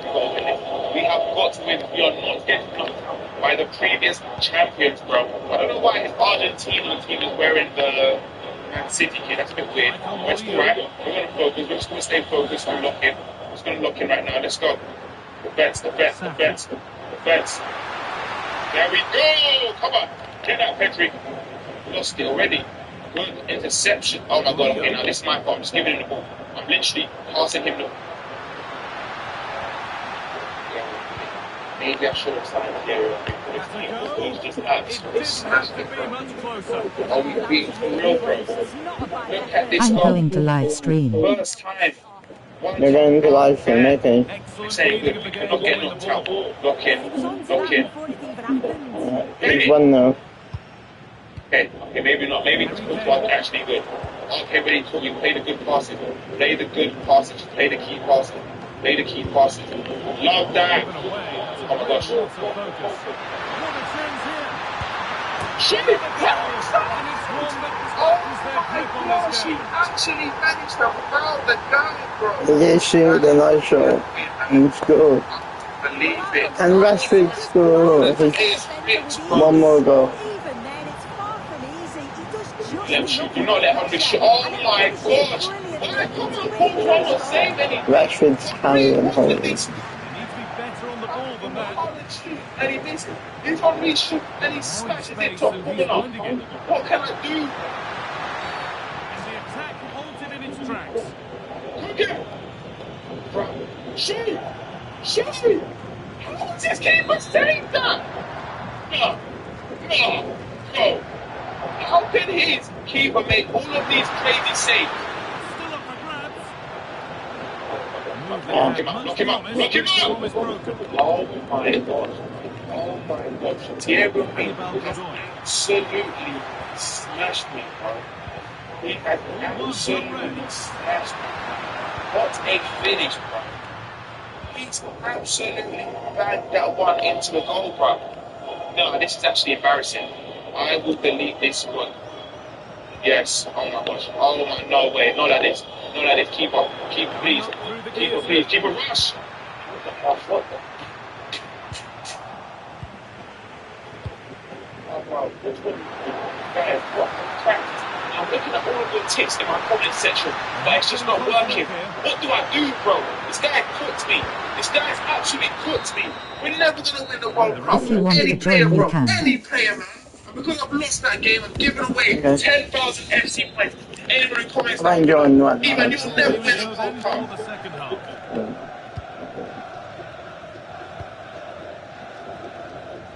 I joined after this match.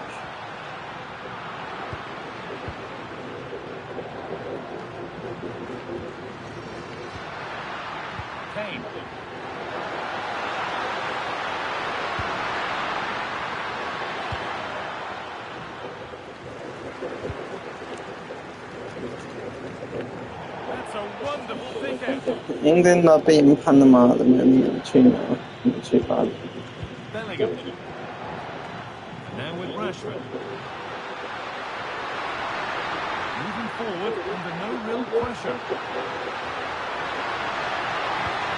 And denied by a top draw tackle. Did well there, brilliant challenge. That's After this match, that one has gone behind.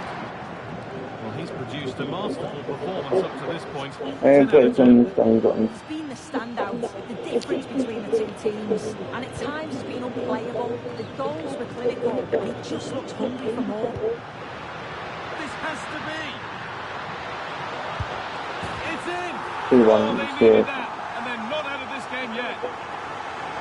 This is just lovely vision to play the ball through. Absolutely spot on with the timing. And what a finish. He goes for power. It was never in doubt. He just looks... Surely now. It's there. And it's a goal. It's a real settler. Let's Bellingham 4-1. HT. Let's HT in the chat.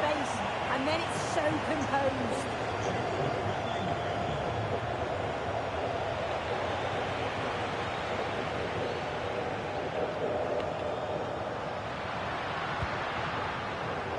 A really good interception to take the ball. Kane. Chance now for a quick transition. And that's been ruled as offside. And here comes a change.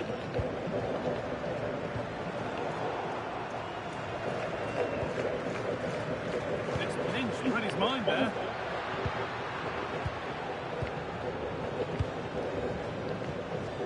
Bellingham. No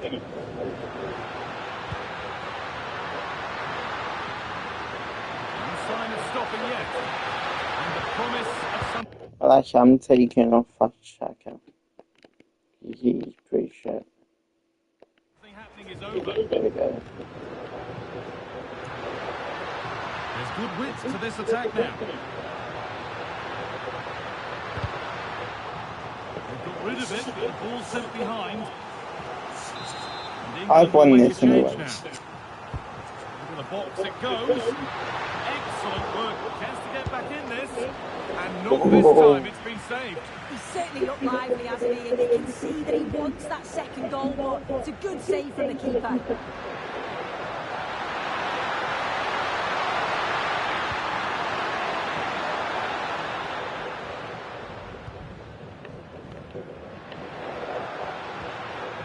Moving it quickly and moving forward.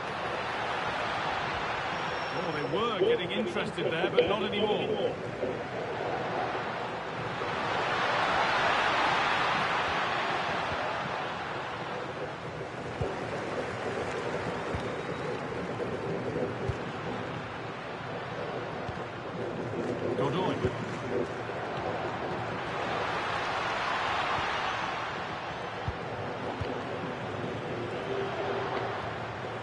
Noni Madueke. The pass is incomplete. Nicely won. 3-1. The attack broken up. Marcus Rashford.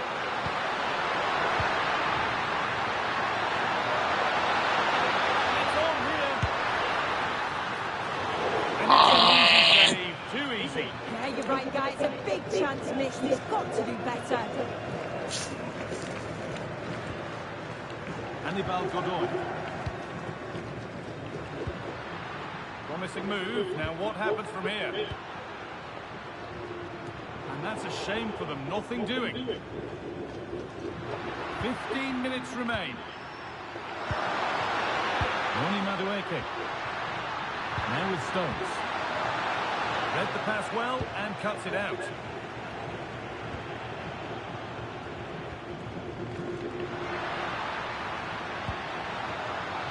No win. Getting closer. Nice goal. And I saved the goal. Ball lost and the chance gone. Yeah, it looked really promising, that, didn't it? Could be a chance to break here. Nice goal again. Just needs the composure now. And a goal to take them even further clear. 4-1. Madueke. So they get us moving once again. It does feel like the full-time whistle can't come soon enough.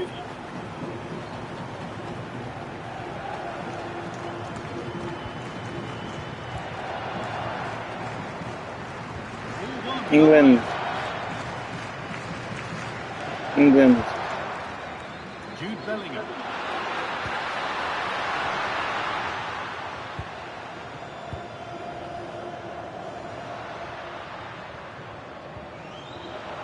Just 5 minutes remaining.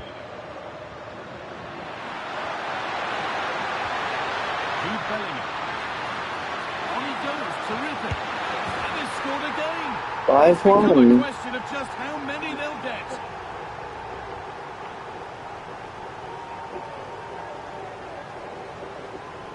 Well, if we I scored a cheeky goal. past his man, the defender just can't live with him. But even then, it's far from Late easy. He does just enough under pressure and then finishes it brilliantly. It's a really nice goal. Played in with that. This could be. And a solid stop. No. So damn close. Ismail Diaz.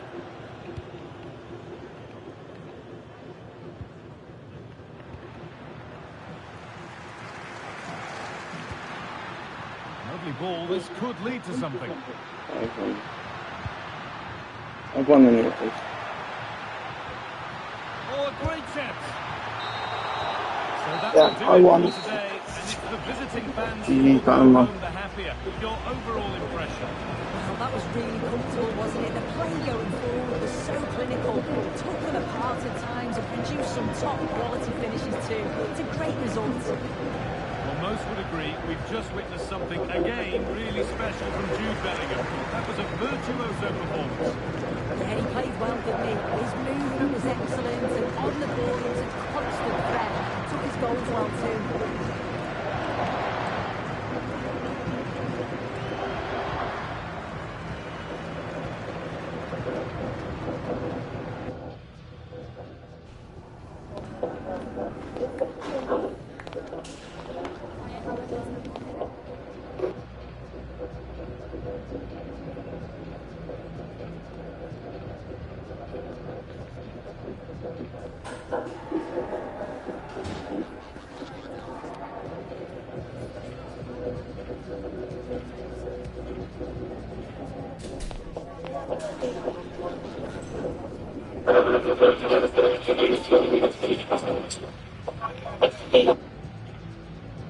You're not live yet.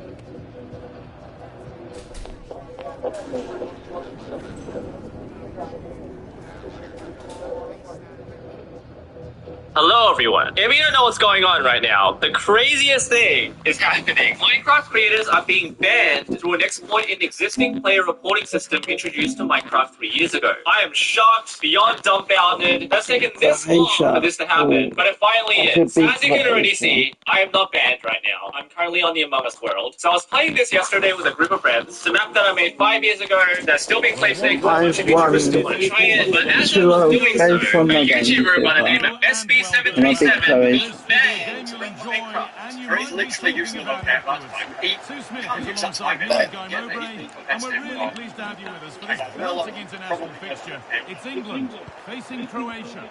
Good work to beat the challenge. Great defending. Yeah, it's a good block, that. Nothing fancy. Got the positioning just right, didn't they?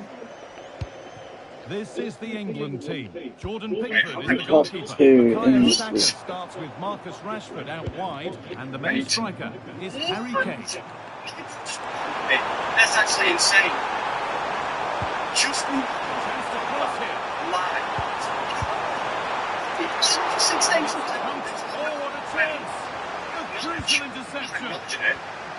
There's no shot that I am banned from playing Minecraft. Now a sense that something could happen from this. Just what a chance. Let's be the UK law. I think it's a UK law. I tried. No! Now some context here, while this is primarily related to the social media bans and all the laws around that, this particular instance has nothing to do with it. And when this was introduced 3 to 4 years ago, we all envisioned that something like this would happen eventually. I don't know. There's no way. The worst thing is that they've not even given me the reason it being discrimination. Which I didn't say anything to do that, did I? So it's actually insane. And now since then, this epidemic has swept through and hit a bunch of other YouTubers. Dashbell's been hit, IBX Toycat, Dr. Donut. Apparently I'm banned for incomplete. Nicely won. Discrimination. What did I do? It's me, James, with which I will show you some context. The majority of these people are currently running a pay-to-win Minecraft servers. No, I'm an exception. What about IBX Toycat? Loki, I was not in charge of the Toycat one. Right, so there's obviously, what, is there a group of you behind this then? So the people behind this claim to be targeting players behind pay-to-win servers, which I don't believe whatsoever, but I assume it does make it easier to get these sorts of creators banned, for reasons I'll explain later. Now, I was not going to make a video on this. This is kind of crazy that's even happening. However, it has come to my attention that I am now on the top of their hit list. I received some messages this morning asking whether I'd been hit with a 7-dayer. Even in amongst today's video that I released, within the top comment, someone said, you can see all you could make Minecraft today. I'm still fighting it now, but I anticipate something may happen in the next few days or so if this isn't resolved. I still have some code left over from 1.21 when this was first introduced, so I just wanted the game to actually simulate what would happen if I was banned. Just in case you guys still don't know what's going on, we recently received a report for bad behavior by your account. The moderators have now reviewed your case and identified that it goes against the Minecraft community standards. Your account is permanently banned, which means you can't play online or join realms. If you acknowledge the clipboard or browser, if you go here, it brings you to the community standards for Minecraft. Now it's very likely this system is still the same because they have to backport all these features to prior versions, and 1.19.1 is still not that long ago. So then over down here you can do a case review and you can appeal your ban, which I don't believe anyone needs to do right now. And then you go back into your game, you still access single player, but you cannot access multiplayer or realms. It says your account is suspended from online play. But this is all because of their chat reporting system. So I'll just hop onto MyPlex here. There is a social recording suite, which you may have seen. You look at everyone who's online that can interact with you. You can report them. So here's a report player. I'm not going to actually report anyone here, but I don't actually want to do any of this. But you can go through the entire list of players online, and you can report them. You can also report players online through the help center. Go away, bro. You can report a concern on their webpage. You can report a player, you can report a server, and you can provide the gamer tag of the person. There are many ways to do this. I do not believe that people behind this are using this manual form to laboriously take down individual accounts. There's obviously a streamlined method we can definitely be exploited by others as well. I personally am surprised it's taken them this long for this to be completely exploited, but it's finally happened. So while SB was on my still world, I don't know how long this has been going on for, but there are certain individuals who are responsible or claiming responsibility. How exactly are you doing it? What are you using? How are you doing it and getting such a good rate of banning? And quite a lot of big YouTubers been banned overnight. So SB James was invited to speak to someone who was involved in all of this. And from what I understand, the way they're doing this is as follows. Here is the actors involved are taking content from existing channels that may or may not trigger a threshold in the reporting system that some AI finds problematic enough, which then results in them being banned. Most commonly, they are using the hate speech and discrimination report, which thereby bans people for a week or longer. The 7-day ban appears to be constant throughout everything affected so far. And until then, you cannot play online or join any realms. The main recognition, I'm sorry, this is so spooky comment here. The main recognition, you can't play on the marketplace, and for Agriculture, they can't even play on the survival realm because it's technically multiplayer. So you've falsely reported me for a completely different reason that you're saying that you've reported before. And your reason was because I share exploits with people, right? It's terrible. I give you that. You have shown how terrible it is. There's something rather poetic about this. Now, I don't condone this sort of behavior whatsoever, but if you think about it, if you take away these actors, someone's going to replace them anyway, and there is a certain level of importance in discovering these exploits. I think it's also reacting to people, which you've succeeded.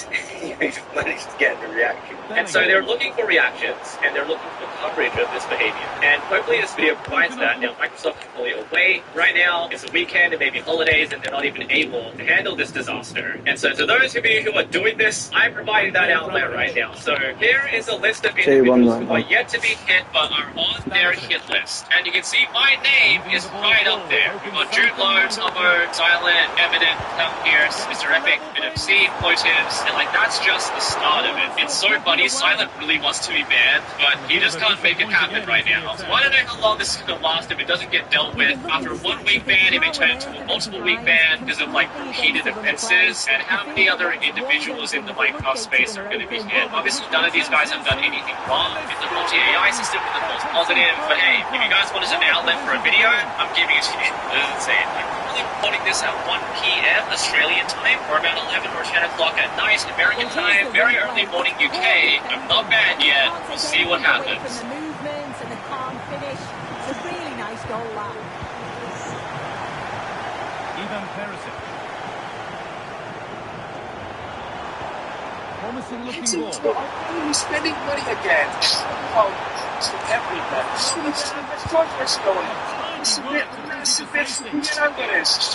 It's close to completion. Even players like Aporio are linked with clubs. Trust for the and see if they can achieve the big one, and that is the treble. My fourth season at Barcelona, Anthony Gordon is going for 70 million. And yes, I said £1 billion as we have 997 million left. I know Barca are not going to spend that amount of money. Cheers, if they sign Gordon and everybody they're linked with, and they finally win a UCL, and most importantly, become the best team in world football by winning the treble. So take the 7 to a permanent deal, so for 30 million, he will stay here now, and also for 30 million, they are going to keep Rashford on a permanent deal. There are still so many signings we need to make. Barcelona are linked with a bunch of players. Not only are we making a bunch of realistic signings, we're also going to be selling players that are rumored to leave the club like just taken. But I'm sorry, boys, there's a twist. I think this is the best website for rumors. As you can see, Barcelona linked with Josko Cavardio. But when it comes to departures, if I find anybody here that is rumored to leave in the past 30 days, and I don't think it could actually happen, I also have to know that. As you can see, Suarez is on the treasure list. And that is because he's been linked to the likes of Liverpool, City, and Chelsea. And I think if the right piece he will actually leave a line. But someone like Alejandro Valde, who is also linked to the likes of Man United, I don't think he's leaving Barcelona. So he will be in the club. And some players will be selling as Dani Olmo, Ansu Fati, Ronaldo Araujo, and Marc Casado. I personally would like to keep some of these players. So there we go. Everybody has left. Koundé actually went to Liverpool. We finally ended Ter Stegen's dictatorship. And interestingly, Dani Olmo has joined Atletico. So this is currently the best lineup I do have available to me, but I don't think it's the most realistic lineup just yet. I honestly think this is what we might see for this season. Gordon playing on the left-hand side and Rafinha moving to the 10th position. Of course, we still have a bunch of signings to make. But up first, we need to fix that center-back position. And Josko Cavardio, like I mentioned, is linked to the club, but he isn't the only one. Alessandro Bastoni, Ibrahima Konate, who's going to be a free agent, and Piero Kikopke. Now, because none of these signings are confirmed, I need to decide who is the best and most best option for our system. If you player that best fits is actually Joshua Gavardio. So for 99 million, he's joining the Blaugrana, and he fits that superstar signing that Barcelona usually go for. So Gavardio will now be our left-footed center back on the left-hand side. And I know you guys are waiting for Julian Alvarez. I'm going to leave that to last. They're linked to a bunch of players. I think up next, Barca need a fullback, either a left back, or we move Cancelo to the left-hand side and replace Ronaldo, because he didn't have the best of form this year. And let me tell you, look at all the fullbacks that Barcelona are linked to. Whoever players like Diego Dallo and Antonio Brown, and even Pedro Porro, they are Barca level. So that leaves us again with Hincapié, Cucurella, and Denzel Dumfries. Now, someone like Denzel Dumfries is the perfect flying fullback. See what we did against Barca 2 years ago? Well, I don't think we need somebody flying when we have Lamine Yamal on that right side. So that leaves us with Formula Mazar graduate Cucurella or Piero Hincapié. Who would fit the system better? As for 70 million, the decision was simple for me. Piero Hincapié is joining from Leverkusen. He's out of the two options. I think he is the best defensively. And I don't think we need Cucurella inbreading into that midfield when we have so much talent there. So Hincapié will be the starting left back, and Cancelo will be playing on that right-hand side. And up next, we have some quick fire signings. So for absolutely free, Man City legend Bernardo Silva will be joining Barcelona. After another option at center back, and Jacob Jr.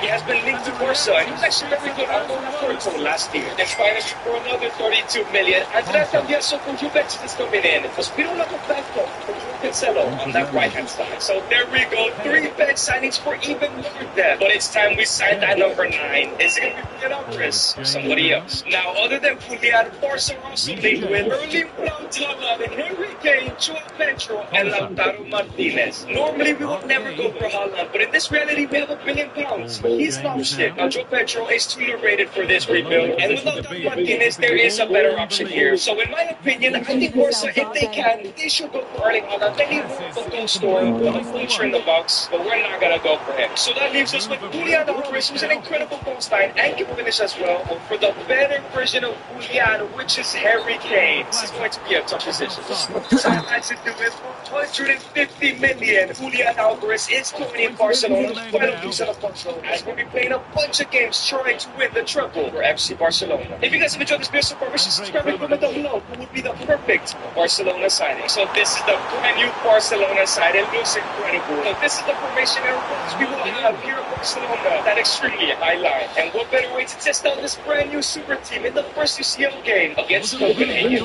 Look at these players, man. You're playing next to Julian. Anthony Gordon as well. Copenhagen, don't know what they signed up for. And here comes the medium ball right away. Looking to bring the first opportunity for Barca. Gives it into Pedri. Pedri into Julian Alvarez with a shot. At 5'10", I've got So Frankie de Jong gives it to Lamine Yamal, looking for that cross. He finds a video with the hammer, falls right again. 6 minutes in, we're into attacks. Here, Hincapié gives it to Anthony Gordon. Come on, Barca have to get their first goal soon. Into Anthony Gordon. Here comes Barca into Julian Alvarez. Let's go. Over 10 minutes, Julian scores his first goal of the UCL season. Pedri down the ball, gives it all the way to Frankie de Jong, who finds Anthony Gordon. Here he comes. The Englishman can improve his Barca signing. Let's go.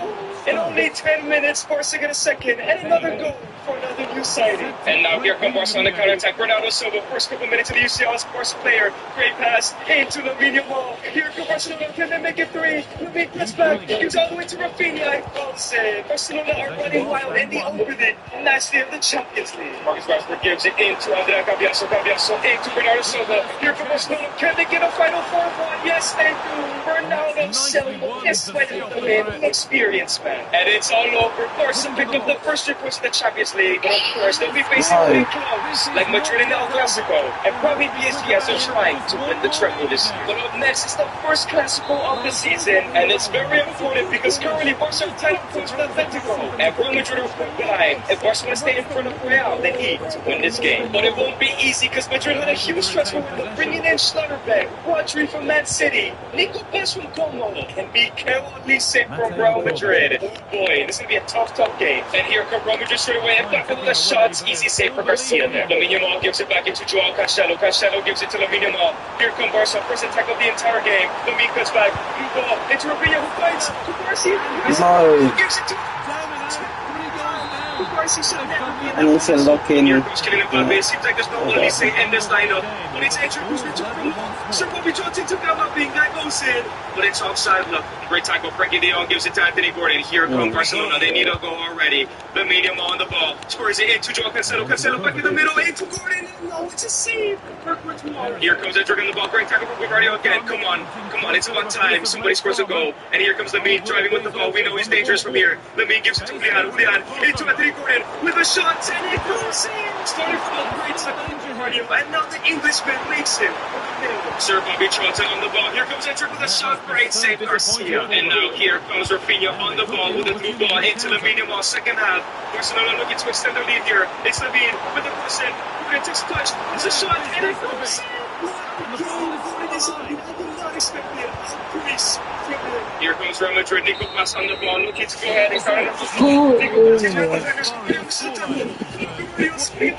great shot, great save. And the game comes to an end. A 2-0 win at the Santiago Bernabeu. Is anybody going to stop this Barca super team? And 32 games into the season, Barcelona are sitting in first place. Atletico are right behind. They're going crazy. But Barcelona have actually missed the Copa del final. They need to win this game if they want to win the trophy. They may have beaten Madrid earlier this year, but their players have been putting in the work. The goals have been spread out absolutely everywhere. And Barcelona picked up the goal 7 minutes in. Here comes Julian Alvarez. Great pass into Rafinha. Can he get there? He does. He makes a mistake, but he gets it back. And here comes Barcelona looking for the first goal of the game. Through the ball into Anthony Gordon. Scores into Julian. Yo, the chemistry between Gordon and Julian has been incredible. Are they going to embarrass Madrid at the Bernabeu again? Here comes Rafinha on the ball. Real Madrid are suffering against a super team. Gives it to Julian. Julian that's great back to the ball. Cancelo gives it into Lamine Yamal. Here comes Barcelona again. Press aside. It's going to be Dynamo scored first. Here comes Real Madrid. Can they score against Barcelona? Let's go for the tackle. It hits the post luckily. Cancelo gives it to Lamine. Lamine back into Cancelo. Cancelo into Rafinha. Rafinha lays it up into Yamal. This Barcelona counterattacks. We're still dangerous. Lamine scores it. Second half now, Lamine Yamal gets rid of Camavinga. Still Lamine Yamal. Can he find somebody to come out? Lamine with the through ball. It's Rafinha with a shot. Another block match. Steinberg's been incredible. But he's going to the right final. It's not over just yet. Mbappe will be one of the split tackle with possible. Mbappe's going straight. Here, Hinkapie gives it to Frankie de Jong. De Jong back into Hinkapie. Who finds Anthony Gordon back into Hinkapie. Beautiful. One touch one point here for Barcelona. Anthony Gordon's through now. Gordon scores it back into Julian. Lays it off. Into Captain Rafinha. Long jump. And it goes in. Yo, this super team is incredible. Nobody's stopping these guys. Here comes Real Madrid. Bellingham looking to kickstart this Remontada. He gets rid of everyone. See him a shot and it goes in. 15 minutes left to go. Lamine Yamal gives it to Pedri. They need a goal to secure this victory. And with Copa del Rey, Lamine Yamal is through. Gets somebody on the line here. Can he get a chance? Gives it to Lamine.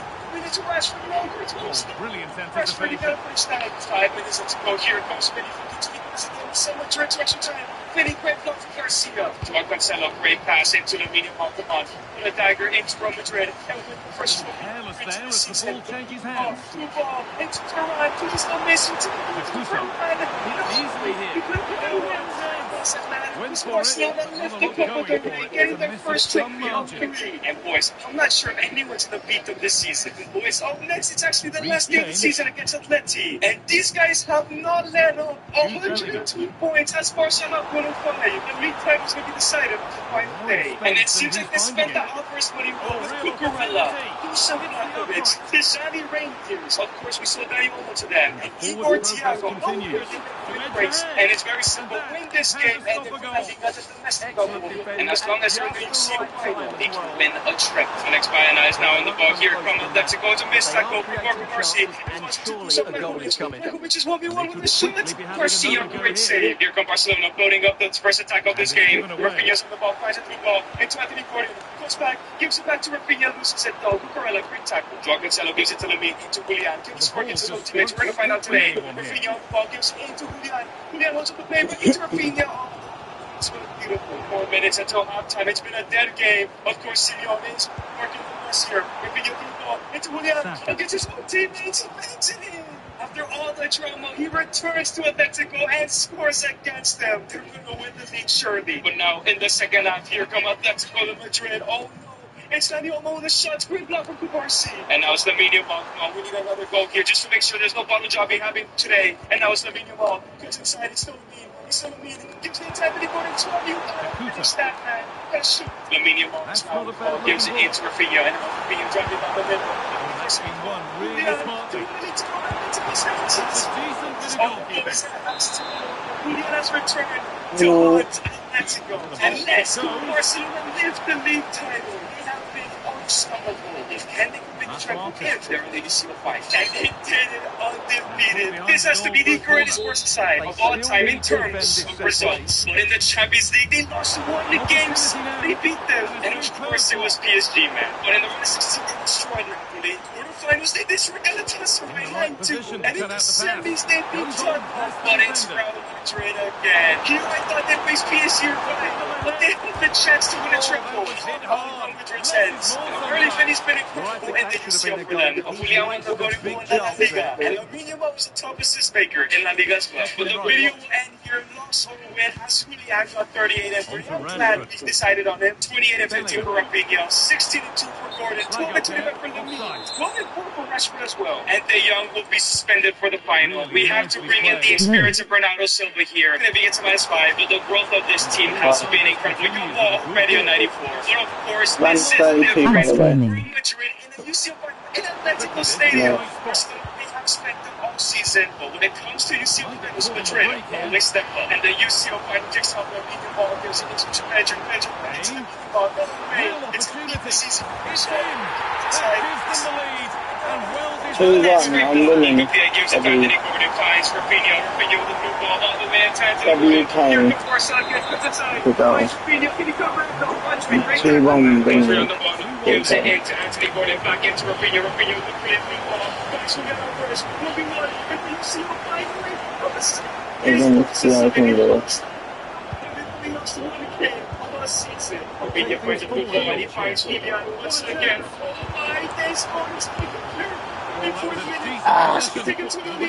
How did I miss that picking? It's just not I'm in 2-1 in round the 32. Inside in the second half, no way they make it 3. No way they make it 3. Hey, the UCL final is over. Real Madrid did not show up to play tonight. And the whistle goes. Barcelona lived their first Champions League since 2015, winning the treble. Do not let Barcelona sign these players. They'll win it all. And if you guys enjoyed this video, click on this video right here. I know you're gonna love it. And United are finally back in the Champions League. And they're in league with some of the biggest names in football. Emerson has just joined from Atalanta for 34 million. Small players like Sandro Tonali, and even Ronaldo's teammate in Leo. So today, I'm giving I'll watch in this after this match. Let's wrap. Eric's first signing of the summer, Anderson for 44 million. Like I mentioned, he'll be making dozens of signings and hoping to win that treble this year. But not only that, realistic departures as Casemiro's contract ends and he finally leaves Man United. And of course, some players like Onana, Rashford, Sancho, and Malacia are seen as surplus requirements here at United. However, there's a twist. I believe TransferFeed is the best website for rumors and departures. And basically, if I see any player linked with a move away, if I think it could actually happen in life, I will have to sell it. So someone like Harry Maguire is linked with moves away to Inter Milan and AC Milan, and I think that might actually happen. Or someone like Mason Mount linked to Ipswich. It's definitely possible happening. But of course, someone like Kobe Mino and Bruno Fernandes, one of them is the captain of this club, and the other has fixed his relationship and will not be going anywhere. As well as here is the rest of the transfer list. Michael Carrick is clearing out a lot of deadwood here, and Michael Carrick was successfully able to get rid of absolutely everybody in his transfer list. I know someone like Diego Dallo would probably stand the club, but with rumors to Real Madrid, Carrick would prefer a superstar right back anyways. But it's time to make transfers, as this is Man United's current best lineup, and as of recent, football's been playing up top. They do have Sesko, but I think United need a superstar striker. And United are linked with so many strikers like Jared Bowen, Robert Lewandowski, Thiago, Victor Osimhen, still got a test ride, and potential Ballon d'Or winner Harry Kane. Quickly, Carrick will not be going for Jared Bowen, and after that one good performance, get Thiago out of here. So that leaves one of the best strikers of all time, Lewandowski, Kane, or Osimhen. Who should Man United go for? Is a scenario that United have a unlimited money. No chance Kerry presses up on a Harry Kane. Who wants to return to the Prem? Great, the Premier League goal record. Harry is not done yet. He'll make some respectable transfers to try and win the treble this season. And what a number 9 Harry Kane will be here at United. There's still so many problems here to fix at United. And up next, Carragher shortlist is Sandro Tonali, Elliot Anderson, Kevin Durant, Matheus Fernandes, Alex Scott, and Kenny Maleba. United have a huge problem in the midfield, and Carragher is going to go ahead and sign 2 of these players. And the first security is only 40 million from United. A very cheap deal. A very cheap deal. Because last year they wanted 100 million. And of course, for 80 million, Sandro Tonali. This is the Man United type player. He has the confidence to wear that badge, the kilo to wear that badge. This is a perfect sign. And there we go. Tonali will be starting next to Kobe Bryant as Ederson Baleba needs to get used to the system. And of course, the biggest signing is going to be that left-hand side. As good as Kuya is, he wants to go ahead and keep him on the bench. And how would you now type player on the left? For somebody to Riley, and that number 7 correct. Just first some quick fire signings. As for 20 million, the young Belgian left with Matheus Fernandes from Lille. Scotty trying to begin the bringing in Cristiano Ronaldo. Almost got relegated. So it's rebellion. They signed a new British choice right back. And he might have to compete with Masvidal. He might have to compete with Masvidal. But it's finally for 64 million due to the purchase of Fernandes is coming back to Old Trafford, bringing you some plays. Be United starting left back. So there we go. Fernandes and you will going to start in the left mid. As Fernandes who is now the back of left mid. The one and final signing is that very important. Left mid, bro. There was a lot of talent. First of all, Solis, who has like 50 goal contributions this past year. Jan Diomande, who just showed up at the World Cup. Of course, previous mention, Rafael Leao, Bradley Barcola, Nico Williams, who probably won't join Barca ever. And finally, Vinicius Jr., whose contract is running out. The question is, who is United most likely to sign with the money they do have? And I think this is the transfer that will happen for 50 million. Rafael Leao is now finally joining United. I swear for the last 5 years, he's been linked every year. He's finally playing for the club of his dreams, for his idol. And of course, he'll be wearing that legendary number 7. A lot of pressure on his back. This is the final Man United side for the 26-27 season. And they win the treble. I'm not sure, man. But let's see when Michael Carrick cooks up. But it's time for the first game of the season against Aston Villa. If Carrick wants to win the treble, which means the Prem, he's sure to get the team in the Midlands. So here are United. There's Rafael, there's Harry Kane. And the game kicks off. Here comes Harry Kane. First touch is back in the Prem. Loses it. And now it's Alexis McAllister. They have new cities as well, man. Brian Mbeumo, last year's transfer, goes inside, gives it into Bruno Fernandes. And here comes the best midfielder in the Prem. Bruno Fernandes, Rafael. Now scores it into Harry Kane. Obi-Wan and on his return to the Premier League. In the first 10 minutes, he scores. Here comes the Villa, John McGinn, who's one of the workers. A great tackle from our defenders there. Aston Villa are putting up here. Ollie Watkins gives it to Andre Onana. Great tackle from Roberto. Luce Carreras, now loses it again. Rogers, who's made Aston Villa so far. Watkins and the Midland club get all goals back. Looks at the defense, isn't looking very strong. And now here comes Kobe Mino. He kicks out an attack. Great pass into Rafael Leao. Can the Portuguese side with the number 7 shirt. It's the little gives it to Kobe Mino with a shot, and it's the first ball.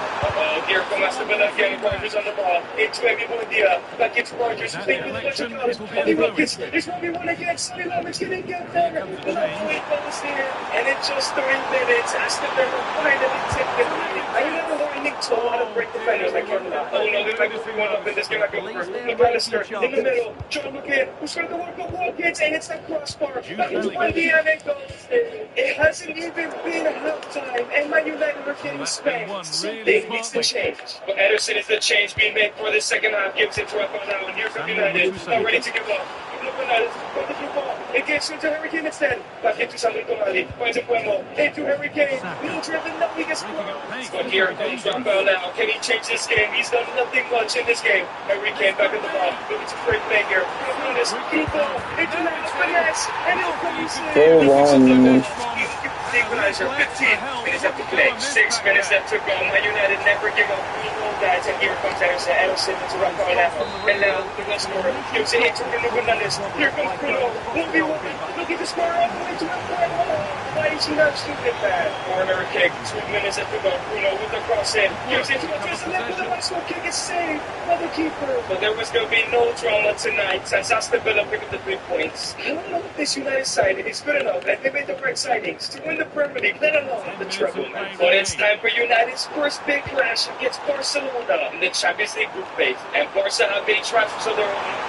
Anthony Gordon, Nico O'Reilly, Julian Alvarez, which usually happens. Ayub Buati, who was incredible against Brazil, and Nico Schlotterbeck. That's a humongous signing, but not wrong. This is Carrick's first big test in the Champions League. He couldn't pick up points against Villa, but it's been a couple weeks now. Maybe they can beat Barcelona. But now comes Raphinha from FC Barcelona. Can somebody please help him out? Great tackle from Mathias there. Somebody gives it into Edison, finds Harry Kane, and here come Man United, looking for the first goal of this game. Can they take a lead? It's one of the best things in the world. Fernandes, through ball, it's Leo, moving over the finish, and it goes in. It only took 10 minutes for Leo to give a lead to United. And now here comes Barcelona. Raphinha, great tackle for Mark Buell there. Oh no, Raphinha wins it back. Buell couldn't get her out. It falls into Lewandowski, great tackle for Romero. Counter attack for United. This is where they thrive, especially with this wingers on their side. Harry Kane with a great ball. Into Rafael, through ball, into Brian Wembley. 1v1, can he finish? I can see those. 20 minutes in, they're shot. This could be a big year for Michael Carrick. But here come Barcelona. Fernandes gives it to Pedri. Lewandowski, no, get the ball away, and it's a great finish. There's a reason why he should have won a Ballon d'Or 2-1 to United. But here come Barcelona on the counter attack. Raphinha is going to go in, brilliant tackle. Buell starts to guide. Yes, Kane with the hat trick. This free ball into Brian Wembley, and here come United. Brian Wembley ball into Harry Kane. The best striker in the world. Listen, 3-1 in the first 35 minutes of this game. This United attack is very fluid. Second half now, Mathias Cunha coming up the bench, finally with a good ball into Martinez Pablo. Fernandes Pablo, sorry. The new left-mid signing gives it to Mathias Cunha. Here he comes, the Brazilian. 5-1. Greeted by cheers from the home supporters who've seen their team go through. Well, it was all at a bit of a canter, to be honest.